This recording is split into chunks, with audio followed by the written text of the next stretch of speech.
ദൈവത്തിൻ്റെ അതിപരിശുദ്ധ നാമം വാഴ്ത്തപ്പെടുമാറാകട്ടെ.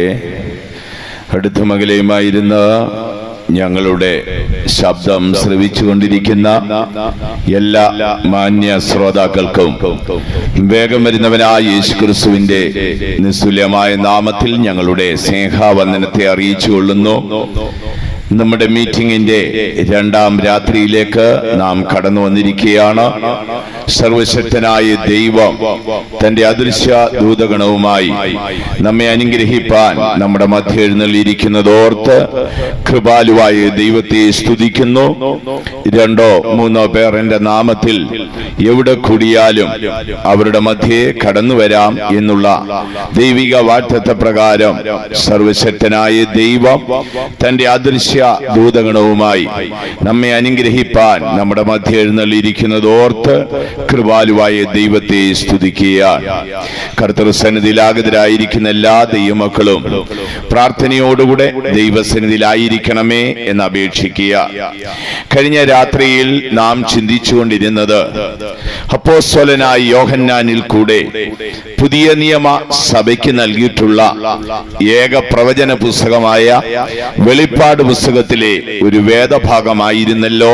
കഴിഞ്ഞ രാത്രിയിൽ നാം ചിന്തിച്ചുകൊണ്ടിരുന്നത് വെളിപ്പാട് പുസ്തകം 4-ാം അധ്യായത്തിന്റെ പ്രാരംഭ വാക്കുകൾ നാം വായിക്കുമ്പോൾ യോഹന്നാനോട് ആത്മാവ് പറയുകയാണ്, ഇവിടേക്ക് കയറി വരിക, മേലാൽ സംഭവിപ്പാനുള്ളത് ഞാൻ നിനക്ക് കാണിച്ചു തരാം. മേലാൽ ലോകത്തിൽ എന്തു സംഭവിക്കും എന്നുള്ളത് മനുഷ്യ മനസ്സിൽ എല്ലാ കാലത്തും ഉദിച്ചുയർന്ന ഒരു പ്രധാനപ്പെട്ട ചോദ്യമാണ്. പുരാതന കാലം തുടങ്ങി, അല്ലെങ്കിൽ മനുഷ്യൻ ഭൂമിയിൽ വാസം തുടങ്ങിയ കാലം തുടങ്ങി തന്നെ മനുഷ്യ മനസ്സിൽ അറിയേണ്ട ഏറ്റവും പ്രധാനപ്പെട്ട ഒരു വിഷയം, ഭാവിയിൽ ഈ ലോകത്തിന് എന്ത് സംഭവിക്കും. എന്നാൽ ഈ കാലഘട്ടങ്ങളിലേക്ക് നമ്മുടെ കണ്ണ് ഓടിച്ചു നോക്കിയാൽ ഈ നാളുകളിൽ ഭൂമിയിൽ പാർക്കുന്ന മനുഷ്യ മനസ്സിൽ വലിയ പ്രാധാന്യതയോടെ മനുഷ്യന്റെ മനസ്സ് അന്വേഷിക്കുന്ന ഒരു കാര്യമാണ്, മേലാൽ ലോകത്തിൽ എന്തു സംഭവിക്കും. കഴിഞ്ഞ രാത്രിയിൽ അവയുടെ ചില ഭാഗങ്ങളെ നാം ചുരുക്കമായി ചിന്തിക്കുകയുണ്ടായി.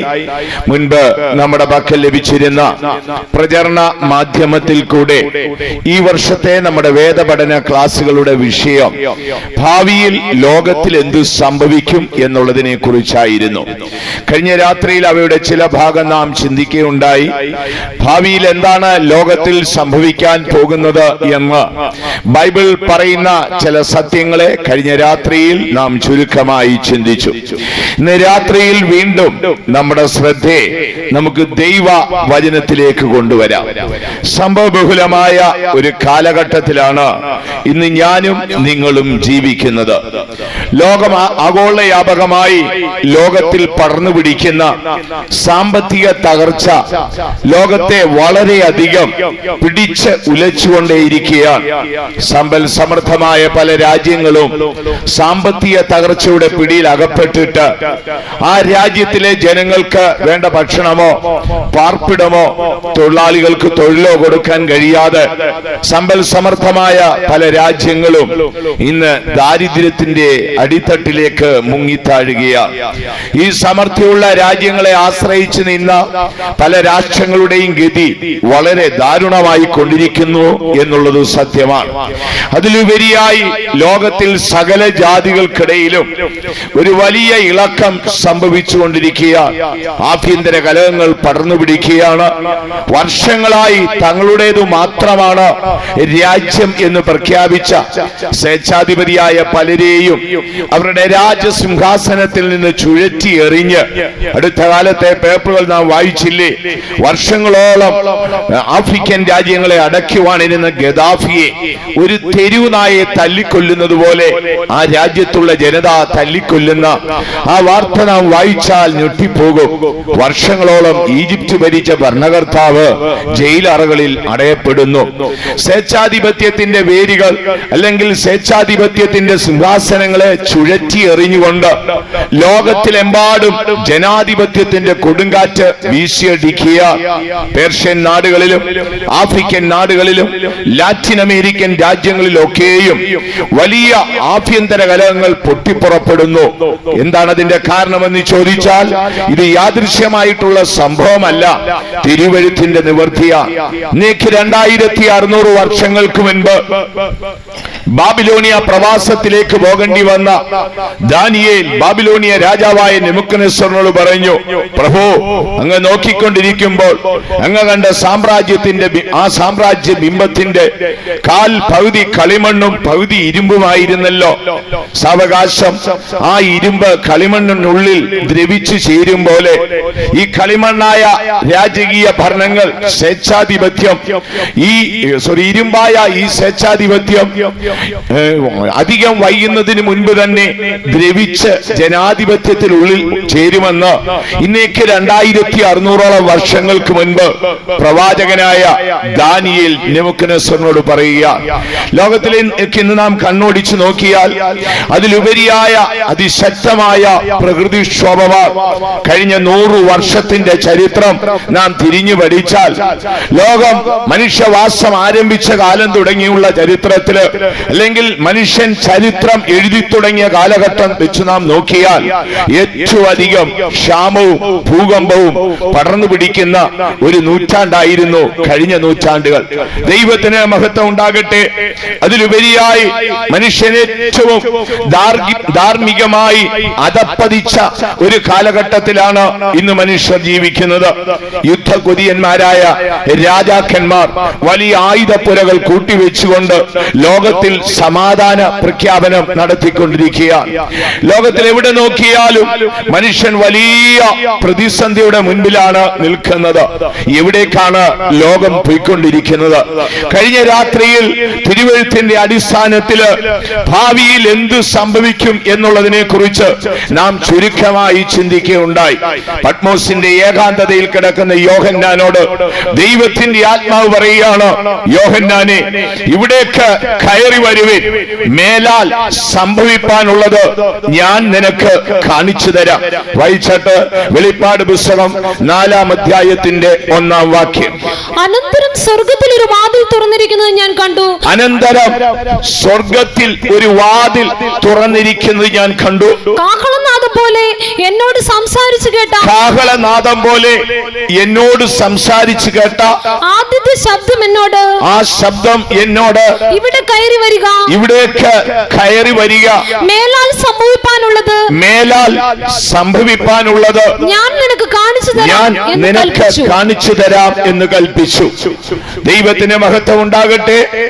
ഏതാണ്ട് AD 90-96 കാലയളവില് റോമൻ കൈസറായിരുന്ന ഡൊമേഷ്യനാൽ വളരെയധികം പീഡനങ്ങൾ അനുഭവിച്ച് ഏറ്റവും ഒടുവിൽ ഈജിയൻ സമുദ്രമധ്യയുള്ള പത്മോസ് എന്ന ദ്വീപിലേക്ക് നാടുകടത്തപ്പെട്ട കർത്താവായ യേശുവിന്റെ ശിക്ഷകണങ്ങളിൽ ഒരുവനായിരുന്നു വെളിപ്പാട് പുസ്തകം എഴുതിയ യോഹന്നാൻ അപ്പോസ്തലൻ. കർത്താവായ യേശുവിന്റെ സഹസഞ്ചാരിയും കർത്താവായ യേശുവിനോടുകൂടെ അവസാന നിമിഷം വരെയും പിൻഗമിച്ച ഒരേ ഒരു ശിഷ്യനെ ഉണ്ടായിരുന്നുള്ളൂ. അത് യോഹന്നാൻ അപ്പോസ്തലനായിരുന്നു. ദൈവത്തിന് മഹത്വം ഉണ്ടാകട്ടെ. യോഹന്നാന്റെ അന്ത്യ നാളുകളിൽ, അല്ലെങ്കിൽ തന്റെ വാർദ്ധക്യം പടർന്നു പിടിച്ച അവസാന നാളുകളിൽ സ്വർഗം തനിക്ക് നൽകിയ ഒരു ദൈവിക ദർശനമാണ് വിശുദ്ധ ബൈബിളിലെ അവസാന പുസ്തകമായ വെളിപ്പാട് പുസ്തകം. ആത്മാവ് യോഹന്നാനോട് പറയുന്നു, ഇവിടേക്ക് കയറി വരുവിൻ, മേലാൽ സംഭവിപ്പാനുള്ളത് ഞാൻ നിനക്ക് കാണിച്ചു തരാം. കഴിഞ്ഞ രാത്രിയിൽ ദൈവവചനത്തിൽ കൂടെ മേലാൽ ലോകത്തിൽ എന്തു സംഭവിക്കും എന്നുള്ളതിനെ കുറിച്ച് നാം ചുരുക്കമായി ചിന്തിച്ചു. നമ്മുടെ പക്കൽ ലഭിച്ചിരുന്ന പ്രചരണ മാധ്യമത്തില് ആ സംഭവിപ്പാൻ പോകുന്ന ചില കാര്യങ്ങളെ കുറിച്ച് എഴുതിയിരുന്നു. രാത്രിയിൽ അവയുടെ ചില ഭാഗം നമുക്ക് ചിന്തിക്കാം. കഴിഞ്ഞ രാത്രിയിൽ നാം ചിന്തിച്ചത് നമ്മുടെ മശിഹായുടെ മടങ്ങിവരവാണ്. ഞാൻ പോയി പിതാവിന്റെ രാജ്യത്തില്, പിതാവിന്റെ ഭവനത്തില് നിങ്ങൾക്ക് വേണ്ടി ഒരു വാസസ്ഥലം ഒരുക്കിയ ശേഷം വീണ്ടും നിങ്ങളെ എന്റെ അടുക്കൽ ചേർക്കുവാൻ ഞാൻ മടങ്ങി വരുമെന്ന് പറയുന്ന നമ്മുടെ വാഴ്ത്തപ്പെട്ട മശിഹായുടെ വചനമായിരുന്നു ആയിരുന്നു കഴിഞ്ഞ രാത്രിയിൽ നാം ചിന്തിച്ചത്. ഇന്ന് രാത്രിയിൽ നമുക്ക് ചിന്തിക്കേണ്ടത് തകർന്നുപോയ സാമ്രാജ്യത്തിന്റെ പുനർസ്ഥാപനവും ലോകത്തെ അടക്കി വാഴുവാൻ എഴുന്നേറ്റ് വരുന്ന സ്വേച്ഛാധിപതിയായ എതിർ ക്രിസ്തുവും ആഗോള വ്യാപകമായ മാനവരാശിയെ ഏകീകരിക്കേണ്ടതിന് ശാസ്ത്രം മനുഷ്യന്റെ മേൽ സ്വാധീനിച്ച് മനുഷ്യന് നൽകുന്ന 666 എന്ന ആ മുദ്രയും അതേക്കുറിച്ച് നമുക്ക് ചുരുക്കമായി ചിന്തിക്കാം. ദൈവത്തിന് മഹത്വം ഉണ്ടാകട്ടെ. ഈ ആഴമേറിയ വിഷയം ചുരുങ്ങിയ സമയത്തിനുള്ളിൽ നമുക്ക് ചിന്തിച്ചു തീർപ്പാൻ സാധ്യമല്ല. ആകയാൽ അവയുടെ ചില ഭാഗങ്ങൾ മാത്രം ഈ രാത്രിയിൽ നമുക്ക് ചിന്തിക്കാം. നമ്മുടെ സ്റ്റേജിന്റെ പിൻവശത്ത് മനോഹരമായ ഒരു ചാർട്ട് ക്രമീകരിച്ചിട്ടുണ്ട്. വിശുദ്ധ ബൈബിളിൽ ഉൾക്കൊള്ളിച്ചിരിക്കുന്ന പ്രവചന സത്യങ്ങളെ ക്രമീകരിച്ചുകൊണ്ടാണ് ഈ ചാർട്ട് ക്രമീകരിച്ചിരിക്കുന്നത്. ദൈവത്തിന് മഹത്വം ഉണ്ടാകട്ടെ. ഇതിൽ ഉൾക്കൊള്ളിച്ചിരിക്കുന്ന പ്രവചന സത്യങ്ങളെ ഈ രാത്രിയിൽ നമുക്ക് ചുരുക്കമായി ചിന്തിക്കാം. ഇന്ന് രാത്രിയിൽ നമുക്ക് ചിന്തിക്കേണ്ടത് തകർന്നുടഞ്ഞ സാമ്രാജ്യത്തിന്റെ പുനർസ്ഥാപനം എന്നുള്ളതാണ്. ദൈവത്തിന് മഹത്വം ഉണ്ടാകട്ടെ. ഇന്ന് നാം ലോകത്തിലേക്ക് നോക്കിയാൽ ആഗോള വ്യാപകമായി മനുഷ്യർ വലിയൊരു കലഹത്തിന്റെ മുൻപിലാണ് നിൽക്കുന്നത്. സമ്പൽ സമർത്ഥമായ പല രാജ്യങ്ങളും ദാരിദ്ര്യത്തിന്റെ അടിത്തട്ടിൽ താണുകൊണ്ടിരിക്കുന്നു. ഒരു കാലത്ത് ദരിദ്രപ്പെട്ട് കിടന്ന രാജ്യങ്ങൾ പലതും സമൃദ്ധിയുടെ രാജ്യവീതിയിൽ കൂടെ യാത്ര ചെയ്തുകൊണ്ടിരിക്കുന്നു. ഉയർച്ചയും താഴ്ചയും സമൃദ്ധിയും ദാരിദ്ര്യവും തിങ്ങി നിൽക്കുന്ന ഒരു ലോകത്തിൽ ഒരു വിനാശപ്പെട്ട കാലഘട്ടത്തിലാണ് ഞാനും നിങ്ങളും ജീവിക്കുന്നത്. ഭാവിയിൽ തകർന്ന സാമ്രാജ്യം പുനർസ്ഥാപിക്കപ്പെടുമെന്ന് ബൈബിൾ പറയുക. ശുദ്ധ ബൈബിൾ അടിസ്ഥാനത്തില് ലോകത്തിലെ ആകമാന സാമ്രാജ്യ ശക്തികളെ കുറിച്ച് പഠിച്ചാൽ വിശുദ്ധ ബൈബിൾ അതിനെ 7 സാമ്രാജ്യങ്ങളായിട്ടാണ് തിരിച്ചിരിക്കുന്നത്. നമ്മുടെ വാഴ്ത്തപ്പെട്ട മശിഹാ തമ്പുരാൻ കാലത്തിന്റെ സമ്പൂർണതയിൽ മനുഷ്യാവതാരമെടുത്ത് താണലോകത്തിലേക്ക് വരുന്നതിന് മുന്നോടിയായി താൻ മനുഷ്യാവതാരം എടുക്കേണ്ടതിന് സ്വർഗം നിയോഗിച്ച മറിയം എന്ന പെൺകുട്ടിയോട് ഗബ്രിയേൽ എന്ന ദൂതൻ വന്ന് സംസാരിക്കുമ്പോൾ 7 പ്രധാനപ്പെട്ട കാര്യങ്ങളാണ് ഗബ്രിയേൽ മറിയത്തോട് പറയുന്നത്. കൃപ ലഭിച്ചവളെ നിനക്ക് വന്ദനം എന്ന് പറഞ്ഞുകൊണ്ട് ഗബ്രിയേൽ സംസാരിച്ചാരംഭിക്കുമ്പോൾ അവസാന വാക്കിൽ ഇങ്ങനെ എഴുതി, നീ ഒരു പരിശുദ്ധാത്മാവ് നിന്റെ മേൽ വന്ന് അത്യുന്നതനായ ദൈവത്തിന്റെ ശക്തി നിന്നിൽ നിഴലിട്ട് നീ ഒരു വിശുദ്ധ പ്രജയെ പ്രസവിക്കും. അവൻ വലിയവനായിരിക്കും, അവൻ ദൈവപുത്രൻ എന്ന് വിളിക്കപ്പെടും. ഏറ്റവും അവസാന വാക്കിൽ ഇങ്ങനെ എഴുതി, അവന്റെ അപ്പനായ ദാവീദിന്റെ സിംഹാസനം ഞാൻ അവന് കൊടുക്കും. ലൂക്കോസിന്റെ സുവിശേഷം 1-ാം അധ്യായത്തിന്റെ 32-ാം വാക്യത്തിൽ വരുമ്പോൾ ഗബ്രിയേൽ മറിയത്തോട് പറയുകയാണ്, അവന്റെ അപ്പനായ ദാവീദിന്റെ സിംഹാസനം ഞാൻ അവന് കൊടുക്കും. വായിച്ചാൽ അവൻ വലിയവനാകും, അവൻ വലിയവനാവും, അത്യുന്നതന്റെ പുത്രൻ എന്ന് വിളിക്കപ്പെടും, അത്യുന്നതനായ ദൈവത്തിന്റെ പുത്രൻ എന്ന് വിളിക്കപ്പെടും. കർത്താവായ ദൈവം അവന്റെ പിതാവായ ദാവീദിന്റെ സിംഹാസനം അവന് കൊടുക്കും. ദൈവത്തിന് മഹത്വം ഉണ്ടാകട്ടെ. കാലത്തിന്റെ സമ്പൂർണതയിൽ വീണുപോയ മാനവരാശിയുടെ വീണ്ടെടുപ്പിനായി സ്വർഗം നിയോഗിച്ച് ഭൂമിയിലേക്ക് അയച്ച ദൈവപുത്രനായ മശിഹായുടെ മനുഷ്യാവതാരത്തിന് മുൻപ് ബേത്ലഹേം എന്ന ആട്ടിടയന്മാരുടെ പട്ടണത്തില് ഒരു ദരിദ്രപ്പെട്ട കുടിലിൽ പാർക്കുന്ന മറിയം എന്ന പെൺകുട്ടിയോട് ഒരു രാത്രി ദർശനത്തില് ഗബ്രിയേൽ സംസാരിച്ചു പറയുക, കൃപ ലഭിച്ചവളെ നിനക്ക് വന്ദനം, അത്യുന്നതന്റെ ശക്തി നിന്റെ മേൽ നിഴലിടും, പരിശുദ്ധാത്മാവ് നിന്റെ മേൽ വരും, നീ ഒരു വിശുദ്ധ പ്രജയെ പ്രസവിക്കും, അവൻ ദൈവത്തിന്റെ പുത്രൻ എന്ന് വിളിക്കപ്പെടും. അതിലുപരി അവന്റെ പിതാവായ ദാവീദിന്റെ സിംഹാസനം ഞാൻ അവന് കൊടുക്കും. മശിഹ വന്ന് ജനിച്ച ബേത്ലഹേം എന്ന പട്ടണത്തില് മശിഹ ജനിക്കുന്നതിന് 1000ഓളം വർഷങ്ങൾക്കപ്പുറം 28 തലമുറയ്ക്കപ്പുറമാണ് ദാവീദ് ഭൂമിയിൽ ജീവിച്ചിരുന്നത്. ദാവീദിന്റെ വംശപാരമ്പര്യത്തിലാണ് യേശു വന്ന് ജനിച്ചിരിക്കുന്നത്. യേശു ജനിക്കുന്നതിന് 1000ഓളം വർഷങ്ങൾക്ക് മുൻപ് 28 തലമുറയ്ക്കപ്പുറമാണ് ഭക്തനായ ദാവീദ് യെരൂശലേമിൽ ജീവിച്ചത്. മെസ്സിഹ ഈ ലോകത്തിലേക്ക് വരുമ്പോൾ ഒരു ദിവസം തെരുവിലിരുന്ന ഒരു അന്ധൻ താൻ ഇങ്ങനെ ചോദിച്ചു, പതിവില്ലാതെ ഈ തെരുവിൽ എന്താണ് ഇത്രമാത്രം തിരക്ക്? സ്ഥിരഭിക്ഷക്കാരനായി സ്ഥിരയാചകനായി തെരുവിലിരിക്കുന്നവൻ പതിവില്ലാത്ത തിരക്ക് കണ്ടപ്പോൾ അവൻ ചോദിച്ചു, എന്താണ് ഇതിന്റെ രഹസ്യം? ആരോ പറഞ്ഞു, നസ്രേത്തുകാരനായ യേശു പോകുന്നു. അന്ധൻ തന്റെ ഭിക്ഷപാത്രം ദൂരത്തെറിഞ്ഞ് താൻ പുതച്ചിരുന്ന ആ യാചകന്റെ പുതപ്പെടുത്തെറിഞ്ഞു കളഞ്ഞ് സഹായമായി താൻ കുത്തി നടന്ന വഴി ദൂരത്തേക്ക് എറിഞ്ഞുകൊണ്ട് അവൻ ചാടി എഴുന്നേറ്റൊരു വാക്ക് വിളിച്ചു, ദാവീദിന്റെ പുത്ര, എന്നോട് മനസ്സലിയണമേ. 1000ഓളം വർഷങ്ങൾക്കപ്പുറം യെരൂശലേം എന്ന മഹത്തേറിയ രാജ്യത്ത് 40ഓളം വർഷം ഭരിച്ച ദൈവത്താൽ സാക്ഷ്യം പ്രാപിച്ച ദാവീദിന്റെ പേർ അവൻ ചൊല്ലി വിളിച്ചു, ദാവീദ് പുത്ര, എന്നോട് മനസ്സലിയണമേ. നമ്മുടെ മശിഹ തമ്പുരാൻ ദാവീദിന്റെ പുത്രനായിരുന്നു. ഗബ്രിയേൽ മറിയത്തോട് പറഞ്ഞത്, അവന്റെ അപ്പനായ ദാവീദിന്റെ സിംഹാസനം ഞാൻ അവന് കൊടുക്കും. അത് ഇതുവരെ നിവർത്തിച്ചിട്ടില്ല. അവൻ ഇസ്രായേലിലെ 12 ഗോത്രങ്ങളെയും ഭരിക്കുമെന്നും അവന്റെ രാജ്യത്തിന് ഒരിക്കലും അവസാനം ഉണ്ടായിരിക്കയില്ലെന്നും ഗബ്രിയേൽ മറിയത്തോട് പറഞ്ഞ വചനം ഈ നാൾ വരെയും നിവർത്തിക്കപ്പെട്ടിട്ടേയില്ല. മശിഹ തമ്പുരാൻ ഈ ലോകത്തിലെ ശുശ്രൂഷകളെ തികച്ച് അനന്താനിത്യതയുടെ അവകാശിയായി താൻ സ്വർഗത്തിലേക്ക് ചെന്നു. സ്വർഗീയ ദൂതന്മാർ ആർത്തുപാടി മഹത്വത്തിന്റെ രാജാവ് വരുന്നു എന്ന് പണ്ടേയുള്ള വാതിലുകൾ ആർത്തുഘോഷിച്ചു. 2-ാം സങ്കീർത്തനത്തില് ഭക്തനായ സങ്കീർത്തനക്കാർ ഇങ്ങനെ പാടി, ഞാൻ എന്റെ രാജാവിനെ സിയോനിൽ വാഴിച്ചിരിക്കുന്നു. ഇന്ന് നമ്മുടെ കർത്താവായ യേശു മരണം വിട്ടവനായി പാതാളത്തെ ജയിച്ചവനായി എതിർ ക്രിസ്തുവായ സാത്താനെ ചവിട്ടി മെതിപ്പാൻ തക്കവണ്ണം ശക്തി ആർജിച്ച വെള്ളോടിന് സദൃശമായ കാലുകളോട് ഉയർത്ത മഹിമയുടെ രാജാവായി അവൻ സിയോനിൽ രാജാവായി തീർന്നിരിക്കുക. ദൈവത്തിന് മഹത്വം ഉണ്ടാകട്ടെ. എന്നാൽ അവൻ ഒരു ദിവസം ദാവീദിന്റെ സിംഹാസനത്തിൽ ഇരിക്കും. ഗബ്രിയേൽ മറിയത്തോട് പറഞ്ഞ വാക്ക് ഈ ഭൂമിയിൽ നിവർത്തിക്കപ്പെടും. മശിഹ തമ്പുരാൻ ഈ ഭൂമിയുടെ മേൽ വാഴും. ദൈവത്തിന് മഹത്വം ഉണ്ടാകട്ടെ.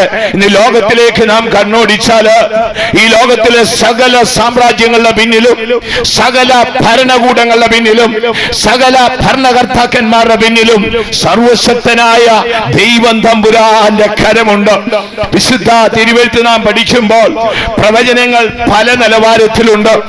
അതിലൊരു പ്രധാനപ്പെട്ട ഭാഗം ലോക സാമ്രാജ്യങ്ങളെ കുറിച്ചുള്ള പ്രവചനമാണ്. കഴിഞ്ഞ രാത്രിയിൽ ഞാൻ പറഞ്ഞല്ലോ, വിശുദ്ധ ബൈബിളിലെ 27ാമത്തെ പുസ്തകമായ ദാനിയേൽ പ്രവാചകന്റെ പുസ്തകവും വിശുദ്ധ ബൈബിളിലെ 66ാമത്തെ പുസ്തകമായ വെളിപ്പാട് പുസ്തകവും ഈ സാമ്രാജ്യ ശക്തികളെ കുറിച്ച് പ്രവചിച്ചിട്ടുള്ളതാണ്. ദൈവത്തിന് മഹത്വം ഉണ്ടാകട്ടെ. ലോകത്തെ അടക്കി വാഴുന്ന സാമ്രാജ്യ ശക്തികളെ കുറിച്ച് പഠിക്കുമ്പോൾ അത് 7 ഭാഗമായി തിരിച്ചു പഠിക്കാം. ദൈവത്തിന് മഹത്വം ഉണ്ടാകട്ടെ. വേദപുസ്തകത്തിലേക്ക് നമ്മുടെ ശ്രദ്ധ കൊണ്ടുവരുമ്പോൾ ലോക ചരിത്രം തിരിഞ്ഞു നാം പഠിച്ചാല് വിശുദ്ധ ബൈബിളുമായി ഇടകലർന്നാണ് ഈ സാമ്രാജ്യ സത്യങ്ങൾ കിടക്കുന്നത്. ദൈവത്തിന് മഹത്വം ഉണ്ടാകട്ടെ. വേദപുസ്തകത്തിലേക്ക് നമ്മുടെ ശ്രദ്ധ കൊണ്ടുവരുമ്പോൾ പ്രവാചകനായ ദാനിയേല് താൻ ബാബിലോണിലായിരിക്കും കാലത്ത് ബാബിലോണിയ രാജാവായ നെബൂഖദ്നേസർ കണ്ട ഒരു സ്വർഗീയ ദർശനത്തിന്റെ വിവർത്തനം ദാനിയേൽ നെബൂഖദ്നേസറിന് പറഞ്ഞു കൊടുക്കുക.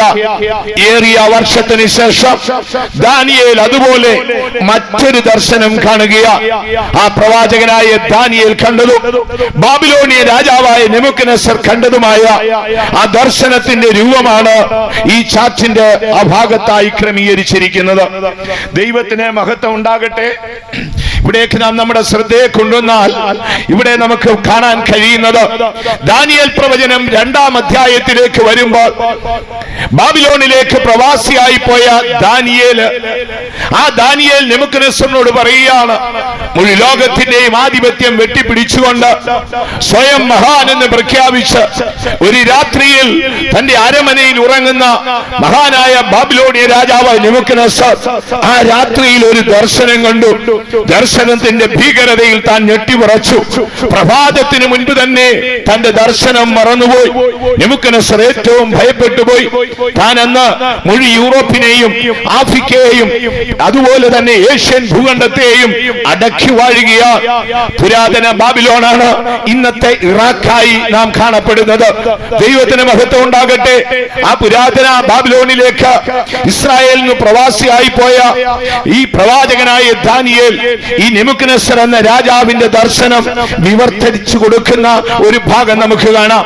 ദാനിയേൽ പ്രവചനം 2-ാം അധ്യായത്തിൽ വരുമ്പോൾ അവിടെ ദാനിയേൽ പ്രവാചകൻ നെബൂഖദ്നേസറിനോട് പറയുകയാണ്, അർദ്ധരാത്രിയിൽ അങ്ങ് കണ്ട ദർശനം ഒരു വലിയ ബിംബമാണ്.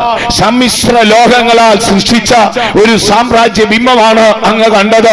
അതെന്തെന്നറിയാമോ? ലോകത്തിൽ വരുവാനിരിക്കുന്ന ഭരണകൂടങ്ങളാണ്. എന്റെ കാലശേഷം എന്റെ സാമ്രാജ്യത്തിന്റെ ഗതി എന്തായി തീരും? ഞാൻ മരിച്ച ശേഷം അടുത്ത ഭരിക്കുന്നത് ആരായിരിക്കും?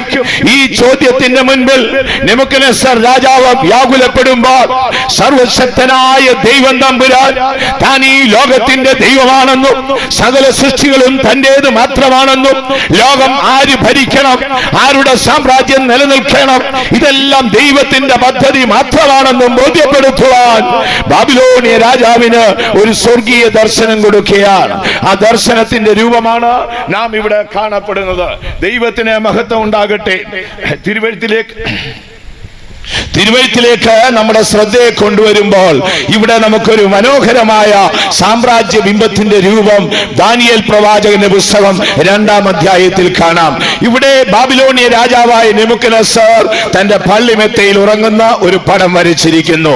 അവന്റെ അർദ്ധരാത്രിയിൽ ഉണ്ടായ ദർശനത്തില് ഒരു മനോഹര സാമ്രാജ്യ ബിംബം നിൽക്കുകയാണ്. വ്യത്യസ്തമായ ലോഹങ്ങളാൽ സൃഷ്ടിക്കപ്പെട്ട ഈ സാമ്രാജ്യ ബിംബം ലോകത്തെ അടക്കി വാഴുന്ന 7 സാമ്രാജ്യ ശക്തികളെ കാണിക്കുകയാണ്. അതേ ദർശനം തന്നെ ഏറിയ വർഷങ്ങൾക്ക് ശേഷം ഭക്തനായ ദാനിയേലിന് ദൈവം നൽകിയാണ്. ദൈവത്തിന് മഹത്വം ഉണ്ടാകട്ടെ. ദാനിയേൽ പ്രവചനം 7-ാം അധ്യായത്തിലേക്ക് വരുമ്പോൾ പ്രവാചകനായ ദാനിയേൽ ഇവയെ സാമ്രാജ്യ മൃഗങ്ങളായിട്ടാണ് കാണുന്നത്.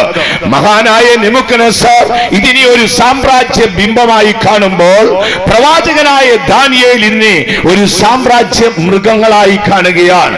ദാനിയേൽ പ്രവചനം 7-ാം അധ്യായത്തിന്റെ 3-ാം വാക്യത്തിൽ വരുമ്പോൾ പ്രവാചകനായ ദാനിയേൽ പറയുന്നു, ഞാൻ നോക്കിക്കൊണ്ടിരിക്കുമ്പോൾ സമുദ്രമധ്യേ വലിയ കൊടുങ്കാറ്റടിച്ചിട്ട് ഒരു മൃഗം കയറി വരുന്നു. അതിന്റെ രൂപം സിംഹത്തിന്റെ രൂപമായിരുന്നു. നോക്കുവീൻ, ഇവിടെ നമുക്കത് കാണാൻ കഴിയും. സിംഹത്തെ പോലെ അലറി സമുദ്രത്തിൽ നിന്ന് കയറി വരുന്ന ഒരു മൃഗത്തെ ദാനിയേൽ ദർശിക്കുകയാണ്. ദാനിയേൽ പ്രവചനം 7-ാം അധ്യായത്തിന്റെ 3-ാം വാക്യത്തിൽ വരുമ്പോൾ ദാനിയേൽ അത് പറയുന്നു. വായിച്ചാട്ട് ദാനിയേൽ പ്രവചനം 7-ാം അധ്യായത്തിന്റെ 3-ാം വാക്യം വായിച്ചാട്ട്. അപ്പോൾ തമ്മിൽ ഭേദിച്ചിരിക്കുന്ന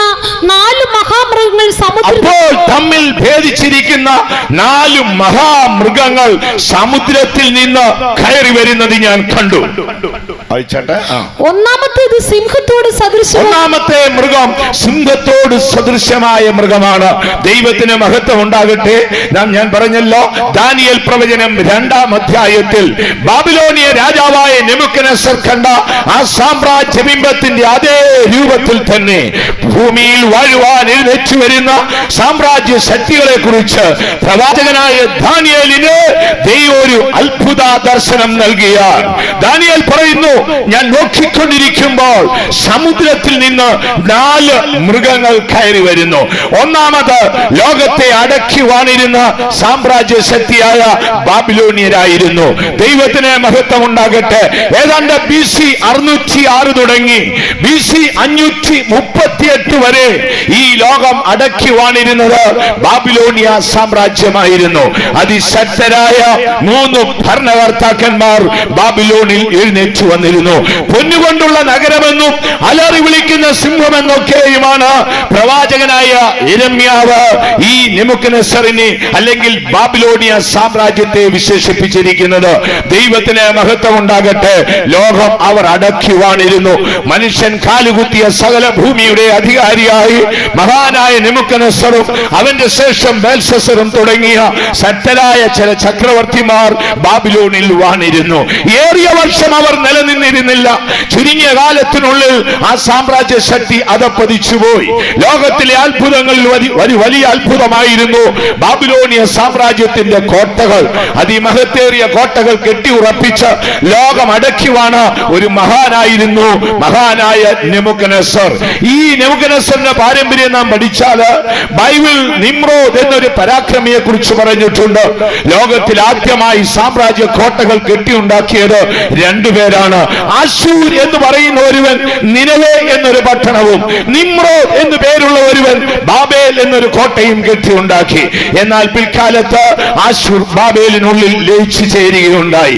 ദൈവത്തിന് മഹത്വം ഉണ്ടാകട്ടെ.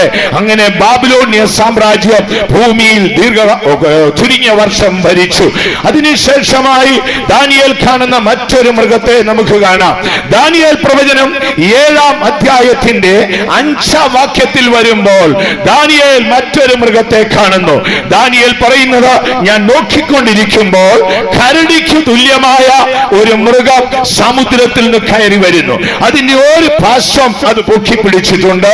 വായിൽ 3 വാരിയലുകളും കടിച്ചിട്ടുണ്ട്. പ്രവാചകനായ ദാനിയേൽ ഇന്നേക്ക് 2600 വർഷം മുൻപ് ബാബിലോണിൽ പ്രവാസിയായിരിക്കുമ്പോൾ ആത്മാവിൽ കണ്ട സ്വർഗീയ ദർശനമാണ് നാം ഇവിടെ വായിച്ചു കേൾക്കുന്നത്. ദൈവത്തിന് മഹത്വം ഉണ്ടാകട്ടെ. ദാനിയേൽ പ്രവചനം 7-ാം അധ്യായത്തിന്റെ 5-ാം വാക്യത്തിലേക്ക് വരുമ്പോൾ ദാനിയേൽ പറയുന്നു, ഞാൻ നോക്കിക്കൊണ്ടിരിക്കുമ്പോൾ കരടിക്ക് തുല്യമായ ഒരു മൃഗം സമുദ്രത്തിൽ നിന്ന് കയറി വരുന്നു. ദൈവത്തിന് മഹത്വം ഉണ്ടാകട്ടെ. ഇതാരെന്ന് ചോദിച്ചാൽ ഇതായിരുന്നു പാർസി സാമ്രാജ്യം. മേദ്യ പാർസ്യ സാമ്രാജ്യമായിരുന്നു. ഈ സാമ്രാജ്യം ഭൂമിയിൽ ഏതാണ്ട് 200 വർഷക്കാലം വാണിരുന്നു. അതിശക്തരായ 11 ചക്രവർത്തിമാർ ഈ പാർസി സാമ്രാജ്യത്തെ വാണിരുന്നു. ലോകം മുഴുവൻ വെട്ടിപ്പിടിച്ച മഹാന്മാരായിട്ട് അവർ വാണിരുന്നു. എന്നാൽ പിൽക്കാലത്ത് ദാരിയാസ് 2-ാമന്റെ കാലത്ത് ആ പാർസി സാമ്രാജ്യത്തിന് അധപ്പതനം സംഭവിച്ചു. വീണ്ടും ദാനിയേൽ 3-ാമത്തെ മൃഗത്തെ ശ്രദ്ധിക്കുകയാണ്. അത് ഒരു പുള്ളിപ്പുലിക്ക് സദൃശ്യമാണ്. ദാനിയേൽ പ്രവചനത്തിലേക്ക് വരുമ്പോൾ നമുക്കത് കാണാൻ കഴിയും. 7-ാം അധ്യായത്തിന്റെ 6-ാം വാക്യത്തിൽ വരുമ്പോൾ ദാനിയേൽ പറയുകയാണ്, ഞാൻ നോക്കിക്കൊണ്ടിരിക്കുമ്പോൾ മഹാസമുദ്രത്തിൽ നിന്ന് പുള്ളിപ്പുലിക്ക് തുല്യമായ ഒരു മൃഗം കയറി വരുന്നു. അതിന് 4 തലയും 4 ചിറകുകളും ഉണ്ടായിരുന്നു. ദൈവത്തിന് മഹത്വം ഉണ്ടാകട്ടെ. ഈ ഓരോ സാമ്രാജ്യത്തെ കുറിച്ചും ദാനിയേൽ ആത്മാവിൽ ദർശിക്കുമ്പോൾ ആ സാമ്രാജ്യം ഭരിച്ചിരുന്ന രാജാക്കന്മാരുടെ ഉഗ്രതയെ വെളിപ്പെടുത്തുകയാണ്. ഇപ്പോൾ ഇവിടെ കാണുന്ന ഈ പുള്ളിപ്പുലി എന്ന് പറയുന്നത് ഗ്രീക്ക് സാമ്രാജ്യത്തെ കാണിക്കുകയാണ്. ദൈവത്തിന് മഹത്വം ഉണ്ടാകട്ടെ. അതിവേഗം ഓടുന്നതും കരുണകൂടാതെ തന്റെ ഇരയെ ആക്രമിച്ച് ജീവനോടെ കടിച്ചു കീറുന്ന ക്രൂര മൃഗമാണ് ഈ പുള്ളിപ്പുലി എന്ന് പറയുന്നത്. ദാനിയേൽ ഈ പുള്ളിപ്പുലിയെ കാണുന്നത് ലോകം അടക്കി വാഴുവാൻ എഴുന്നേറ്റ് വന്ന മഹത്തേറിയ ഗ്രീക്കിന്റെ സാമ്രാജ്യമായിരുന്നു.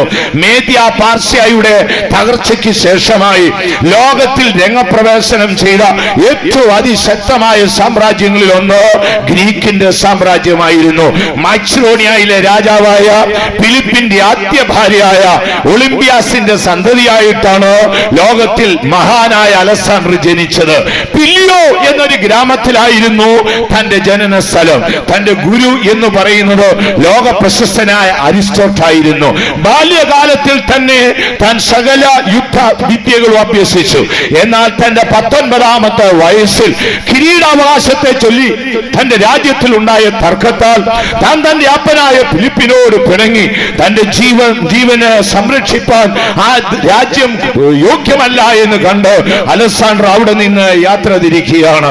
30,000-ത്തിലധികം കാലാൾപ്പടയോടുകൂടെ താൻ യാത്രയായി. താൻ തന്റെ യാത്രയുടെ മുൻപിൽ ലോകരാഷ്ട്രങ്ങളെല്ലാം ഞെട്ടിവിറച്ചു. ദാനിയേൽ അവനെ കണ്ടത് പുള്ളിപ്പുലിക്ക് തുല്യമായിട്ടാണ്. ഈ ചാറ്റിന്റെ ഈ ഭാഗത്ത് കൊടുത്തിരിക്കുന്നല്ലോ, ലോകം അടക്കിവാണ് 3-ാമത്തെ സാമ്രാജ്യ ശക്തിയായിരുന്നു ഗ്രീക്കിന്റെ സാമ്രാജ്യം. ദൈവത്തിന് മഹത്വം ഉണ്ടാകട്ടെ. ഗ്രീക്ക് സാമ്രാജ്യം ലോകത്തിലേക്ക് രംഗപ്രവേശനം ചെയ്തു. എന്നാൽ അധികം കാലം ഗ്രീക്ക് സാമ്രാജ്യം നിലനിന്നില്ല. BC 331 ഈ സാമ്രാജ്യം രൂപപ്പെട്ടു വന്നു. ചുരുങ്ങിയ വർഷത്തിനുള്ളിൽ BC 323 മഹാനായ അലക്സാണ്ടർ ഒടുക്കത്തെ ശത്രുവായ മരണത്തിന് വിധേയപ്പെട്ടു. എന്നാൽ എന്നാൽ അലക്സാണ്ടറിന്റെ കുതിരപ്പടയുടെ മുൻപിൽ ആർക്കും പിടിച്ചു നിൽക്കാൻ സാധ്യമായിരുന്നില്ല. അവന്റെ മൂർച്ചയുള്ള വാളിന്റെ മുൻപിൽ, അവന്റെ ഉഗ്രതയുള്ള ദൃശ്യയുടെ മുൻപിൽ, അവന്റെ അലറി വിളിക്കുന്ന അട്ടഹാസത്തിന് മുൻപിൽ രാജാക്കന്മാരും രാജസിംഹാസനങ്ങളും ആടി ഉലഞ്ഞു. അവൻ മുഴുലോകവും വെട്ടിപ്പിടിച്ചു. ഒരു രാത്രിയിൽ അവൻ തന്റെ യുദ്ധ കപ്പലിൽ കിടന്നുകൊണ്ട് മഹാസമുദ്രത്തെ നോക്കി പറഞ്ഞു, മഹാസമുദ്രമേ, നീ ഒരു കരയായിരുന്നെങ്കിൽ എന്റെ കുതിരയുടെ കുളമ്പ് നിന്നെ ചവിട്ടി മതിക്കും. അവൻ ആഫ്രിക്ക മുഴുവൻ ആക്രമിച്ചു, യൂറോപ്പ് മുഴുവൻ വെട്ടിപ്പിടിച്ചു, ഏഷ്യൻ ഭൂഖണ്ഡത്തെ ലക്ഷ്യമാക്കി. സിന്ധു നദി തീരത്തെത്തുമ്പോൾ അന്നത്തെ ഹൈന്ദവ സന്യാസിമാരാണ് മഹാനായ അലക്സാണ്ടറിന്റെ പരാക്രമത്തിന് അല്പം ശാന്തത വരുത്തിയത്. അവൻ സിന്ധു നദി തീരം കടന്ന് ഇന്ത്യയെ ആക്രമിക്കാൻ തുനിയുമ്പോൾ അക്കാലത്ത് ഹിന്ദു ഭക്തന്മാർ ചോദിച്ചു, അല്ലയോ മഹാനായ അലക്സാണ്ടറെ, അങ്ങ് ആർക്കു വേണ്ടിയാണ് ഇത് ചെയ്യുന്നത്? അങ്ങയുടെ പടയോട്ട നിമിത്തം ആയിരക്കണക്കിന് മനുഷ്യനെ അങ്ങ് കൊന്നു മുടിച്ചില്ലേ? എത്ര രാജകുടുംബങ്ങളെ കരുണകൂടാതെ കൊന്നു. മാത്രമല്ല, യൗവനത്വം തുളുമ്പി നിൽക്കുന്ന അങ്ങയുടെ ശരീരം ആസകലനം മുറിപ്പാടല്ലേ? ഇതാർക്കു വേണ്ടി എന്ന ചോദ്യത്തിന് മുമ്പിൽ അദ്ദേഹം മൗനം നിന്നു. കഠിനമായ മദ്യപാനവും അതിവേഗതയിൽ കോപിക്കുന്ന തന്റെ ദുഷ്ട സ്വഭാവവും ഒടുവിൽ തന്നെ ദുഃഖിതനാക്കി. തന്റെ സൈന്യത്തിനിടയിൽ ആകെ വിപ്ലവമായി. തന്റെ വിശ്വസ്ത സൈനാധിപൻ ചെറിയൊരു വാക്കിൽ പെശകി കോപിഷ്ഠനായി മദ്യപിച്ചിരുന്ന അലക്സാണ്ടർ കുന്തവുമായി അവനെ കുത്തി. അവൻ പിടഞ്ഞു വീണ് മരിച്ചു. സൈന്യത്തിനിടയിൽ ആശയക്കുഴപ്പമായി. തന്റെ നിലനിൽപ്പിന് അത് ബാധകമാകുമെന്ന് കണ്ടു മഹാനായ അലക്സാണ്ടർ മടക്കയാത്ര തീരുമാനിച്ചു. മാക്സിഡോണിയയിൽ ജന്മദേശത്ത് പോകണം എന്നുള്ള ആഗ്രഹത്തോടെ യാത്ര തിരിച്ചെങ്കിലും യാത്ര മധ്യേ കപ്പലിൽ വെച്ച് താൻ കഠിനമായ പനിക്ക് വിധേയപ്പെട്ടു. മരണനാളുകളോട് അടുത്തപ്പോൾ ഭയപ്പെട്ടു വിറച്ചു. മഹാനായ അലക്സാണ്ടർ മരിക്കുമ്പോൾ അവൻ ഇങ്ങനെ പറഞ്ഞു, വിശ്വസ്തദാസനും സഹോദരി ഭർത്താവുമായിരുന്ന സെലൂക്കിയസിനോട് പറഞ്ഞു, അല്ലയോ സെലൂക്കിയസേ, ഞാൻ മരിക്കുകയാണ്. നീ എന്റെ കൈകൾ ശവപ്പെട്ടിയുടെ രണ്ടു ഭാഗത്തേക്ക് ഇടയണം. അദ്ദേഹം കുറച്ച കരങ്ങളോട് ഭയപ്പെട്ട് ചോദിച്ചു, മാസ്റ്റർ, എന്താണ് അങ്ങ് പറയുന്നത്? യജമാനെ, എന്താണ് അങ്ങ് പറയുന്നത്? അങ്ങ് ആരാണ്? അദ്ദേഹം പറഞ്ഞു, ഞാൻ മാക്സിഡോണിയയിലെ ഫിലിപ്പ് രാജാവിന്റെ ആദ്യ സന്തതിയായി ജനിച്ചു. മുഴു ലോകവും ഞാൻ വെട്ടിപ്പിടിച്ചു. എന്നാൽ മരണം എന്നെ കീഴടക്കുകയാണ്. ഞാൻ മരിക്കും. നീ എന്ത് ചെയ്യണമെന്ന് ചോദിച്ചാൽ എന്റെ ഡെഡ് ബോഡി എന്റെ ജന്മദേശത്ത് കൊണ്ടുപോയി അടക്കാനുള്ള കാര്യങ്ങൾ ക്രമീകരിക്കണം. അതിലുപരിയായി രാജ്യം, ലോകത്തെ ഞാൻ വെട്ടിപ്പിടിച്ച സാമ്രാജ്യങ്ങളെ നീ നാലായി ഭജിച്ച് നിങ്ങൾ 4 സൈന്യാധിപന്മാർ നിങ്ങൾ വീതിച്ചെടുത്തുകൊള്ളണം. മഹാനായ അലക്സാണ്ടർ വലിയ പരാക്രമം ചെയ്തു. അവന്റെ പടയോട്ടത്തിന് മുൻപിൽ ആർക്ക് നിൽക്കാൻ കഴിഞ്ഞില്ല.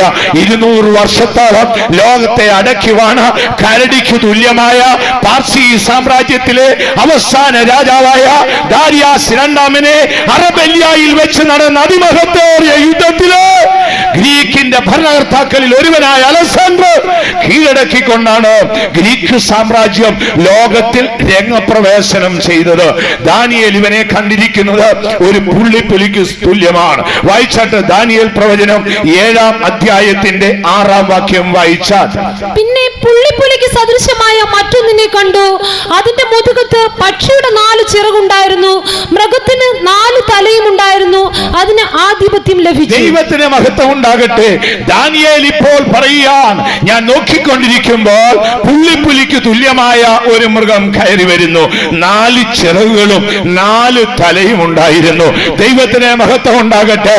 ഇത് പിൽക്കാലത്ത് ഭിന്ന ചിഹ്നമായി പോയ ലോക ശക്തികളെ കാണിക്കുകയാണ്. ഈ 4 ചിറകുകൾ പിൽക്കാലത്ത് 4 സൈന്യാധിപന്മാരായി എഴുന്നേറ്റ് വന്നു. ഈ അലക്സാണ്ടറിനോടുകൂടെ ബാല്യകാലം തുടങ്ങി അഭ്യസിച്ച പ്രശസ്തരായ ചില സൈന്യാധിപന്മാരെ ലോകം ഏൽപ്പിച്ചിട്ടാണ് മഹാനായ അലക്സാണ്ടർ മരിച്ചത്. അതിലൊന്ന് ലിസിമാക്കസ് എന്നും, മറ്റൊരുവന്റെ പേര് കസാണ്ടർ എന്നും, ഇനി ഒരുവന്റെ പേര് സെലൂക്കിയസ് എന്നും, മറ്റൊരുവന്റെ പേര് ടോളമി എന്നുമായിരുന്നു. ഈ 4 പേരാണ് അലക്സാണ്ടറിന്റെ മരണാനന്തരം ലോകത്തെ ഭരിപ്പാൻ മുൻപോട്ട് എഴുന്നേറ്റ് വന്നത്. ദൈവത്തിന് മഹത്വം ഉണ്ടാകട്ടെ. എന്നാൽ പിൽക്കാലത്ത് ആ സാമ്രാജ്യ ശക്തികൾ അതപ്പതിച്ചുപോയി. ദാനിയേൽ പ്രവചനത്തിലേക്ക് വരുമ്പോൾ ദാനിയേൽ വടക്കൻ രാജാവെന്നും തെക്കൻ രാജാവെന്നും വിശേഷിപ്പിച്ചിരിക്കുന്ന രണ്ട് രാജാക്കന്മാരെ കാണാം. വടക്കൻ രാജാവെന്ന് പറഞ്ഞിരിക്കുന്നത് ടോളമിയും തെക്കൻ രാജാവെന്ന് പറയുന്നവൻ സെലൂക്യസുമായിരുന്നു. ദൈവത്തിന് മഹത്വം ഉണ്ടാകട്ടെ. ബാബിലോണിയ സാമ്രാജ്യത്തിന്റെ അധപ്പതനത്തിന് ശേഷമാണ് മേദ്യ പാർസ്യ സാമ്രാജ്യം ലോകത്തിൽ എഴുന്നേറ്റ് വരുന്നത്. മേദ്യ പാർസ്യ സാമ്രാജ്യം 200 വർഷം ലോകത്തെ അടക്കിവാണ ശേഷം ഗ്രീക്ക് സാമ്രാജ്യം രംഗപ്രവേശനം ചെയ്തു. ഗ്രീക്കിന്റെ അധപ്പതനത്തോടുകൂടെ ലോകം രണ്ടു ഭാഗമായി തിരിഞ്ഞു. വടക്കൻ രാജാവെന്നും തെക്കൻ രാജാവെന്നുമാണ് ദാനിയേൽ വിശേഷിപ്പിച്ചിരിക്കുന്നത്. ഇവർ ദീർഘകാല യുദ്ധത്തിന് വിധേയപ്പെട്ടു. അധികം മുമ്പ് ഈ രാജകീയ ശക്തികൾ അധപ്പതിക്കുമ്പോഴാണ് വിശുദ്ധ ബൈബിൾ പറയുന്ന അടുത്ത 4ാമത്തെ സാമ്രാജ്യം എഴുന്നേറ്റ് വരുന്നത്. ദാനിയേൽ പ്രവചനം 7-ാം അധ്യായത്തിന്റെ 7-ാം വാക്യത്തിൽ വരുമ്പോൾ അവിടെ 4ാമത്തെ സാമ്രാജ്യത്തെ കാണാം. മുൻപ് പല സാഹചര്യങ്ങളിൽ പല വിശുദ്ധന്മാരിൽ കൂടെ നിങ്ങൾ വളരെയധികം പ്രാവശ്യം ഇത് കേട്ടിട്ടുള്ളത് കൊണ്ട് ഞാൻ ഈ കാര്യങ്ങൾക്ക് വലിയ പ്രാധാന്യം കൊടുത്ത് ഇവിടെ നിൽപ്പാൻ ആഗ്രഹിക്കുന്നില്ല. നമുക്ക് തുടർന്നുള്ള ഭാഗങ്ങളിലേക്ക് വേഗം കടന്നു പോകാം. ദാനിയേൽ പ്രവചനം 7-ാം അധ്യായത്തിന്റെ 7-ാം വാക്യത്തിൽ വരുമ്പോൾ അവിടെ പ്രവാചകനായ ദാനിയേൽ കാണുന്ന 4ാമത്തെ മൃഗത്തെ കാണാം. അതൊരു ഘോര മൃഗമായിരുന്നു. ഇരുമ്പ് പല്ലുള്ള മൃഗം, ചവച്ചരച്ച് ചവിട്ടി മെതിച്ചുകൊണ്ട് ലോകത്തെ കിട്ടുകിട്ട വിറപ്പിച്ച ഒരു മൃഗം. ഈ ചാർട്ടിന്റെ അടിഭാഗത്തായിട്ട് അത് കൊടുത്തിരിക്കുന്നു. ഈ മൃഗത്തിന്റെ പ്രത്യേകത ഇതിന് 10 കൊമ്പുകൾ ഉണ്ടായിരുന്നു എന്ന് ദാനിയേൽ പറയുകയാണ്. മഹാസമുദ്രത്തിൽ നിന്ന് ആ ഘോരമൃഗം കയറി വരുന്നു. ഇതാരാണെന്നറിയാമോ? ഇതായിരുന്നു റോമൻ സാമ്രാജ്യം. ലോകത്തെ അടക്കിവാണ് ലോക സാമ്രാജ്യങ്ങളിൽ ഏറ്റവും ബലപ്പെട്ട സാമ്രാജ്യം റോമന്റെ സാമ്രാജ്യമായിരുന്നു. AD BC എന്ന 2 കാലഘട്ടങ്ങളായി ദീർഘമായ 700ഓളം വർഷക്കാലം ഈ സാമ്രാജ്യം ലോകത്തിൽ വാണിരുന്നു. ഈ സാമ്രാജ്യത്തിന്റെ കാലത്താണ് നമ്മുടെ വാഴ്ത്തപ്പെട്ട മശിഹായെ ക്രൂശിക്കുന്നത്. ഓരോ സാമ്രാജ്യം ലോകത്തിൽ വരുമ്പോഴും അവരുടെ ഭരണ നയങ്ങളോടൊപ്പം അവരുടെ ശിക്ഷാ നടപടി ഉണ്ടായിരുന്നു. മഹത്തേറിയ ബാബിലോണിയ സാമ്രാജ്യം, സിംഹത്തിന് തുല്യമായ ബാബിലോണിയ സാമ്രാജ്യത്തിന്റെ ശിക്ഷാ നടപടി എന്ന് പറയുന്നത് രാജ്യദ്രോഹ കുറ്റവാളികളെ ക്രൂര മൃഗത്തിന് തീപ്പൊയ്യയിൽ എറിയുന്നതാണ്. കത്തി ജ്വലിക്കുന്ന തീയിലേക്ക് എറിയുന്ന ശിക്ഷയായിരുന്നു. രണ്ടാമത് ലോകത്തിൽ വന്ന മേദ്യ പാർസിയുടെ ശിക്ഷാ നടപടി മനുഷ്യനെ ക്രൂര മൃഗങ്ങൾക്ക് എറിഞ്ഞുകൊടുക്കുകയായിരുന്നു. അങ്ങനെയാണ് മേദ്യനായ ദാര്യാവേശ് ദാനിയേൽ എന്ന ഭക്തനെ സിംഹക്കുഴിയിലേക്ക് എറിയുന്നത്. അടുത്തതായി ലോകത്തിൽ വന്ന ഗ്രീക്കുകാരന്റെ ശിക്ഷാ നടപടി വളരെ ക്രൂരമായിരുന്നു. അലക്സാണ്ടർ രാജദ്രോഹിയായ ഒരുവനെ കിട്ടിയാൽ 2 രഥങ്ങൾ കൊണ്ടുവന്ന് നിർത്തി അവന്റെ കാലുകൾ 2 രഥത്തിലും വലിച്ചു കെട്ടിയ ശേഷം കുതിരയെ 2 സൈഡിലോട്ട് ഓടിച്ച് സകല മനുഷ്യരും കാണെ ആ രാജദ്രോഹ കുറ്റവാളിയുടെ മാംസം പിച്ചി ചീന്തുന്നതായിരുന്നു. എന്നാൽ റോമന്റെ ശിക്ഷ അതേ ആയിരുന്നില്ല. റോമന്റെ ശിക്ഷാ നടപടി എന്ന് പറയുന്നത് ക്രൂശീകരണമായിരുന്നു. റോമാക്കാർ ലോകത്തെ ഭരിക്കുമ്പോൾ അവർ വെച്ചിരുന്ന ശിക്ഷാ നടപടിയായിരുന്നു ക്രൂശീകരണം.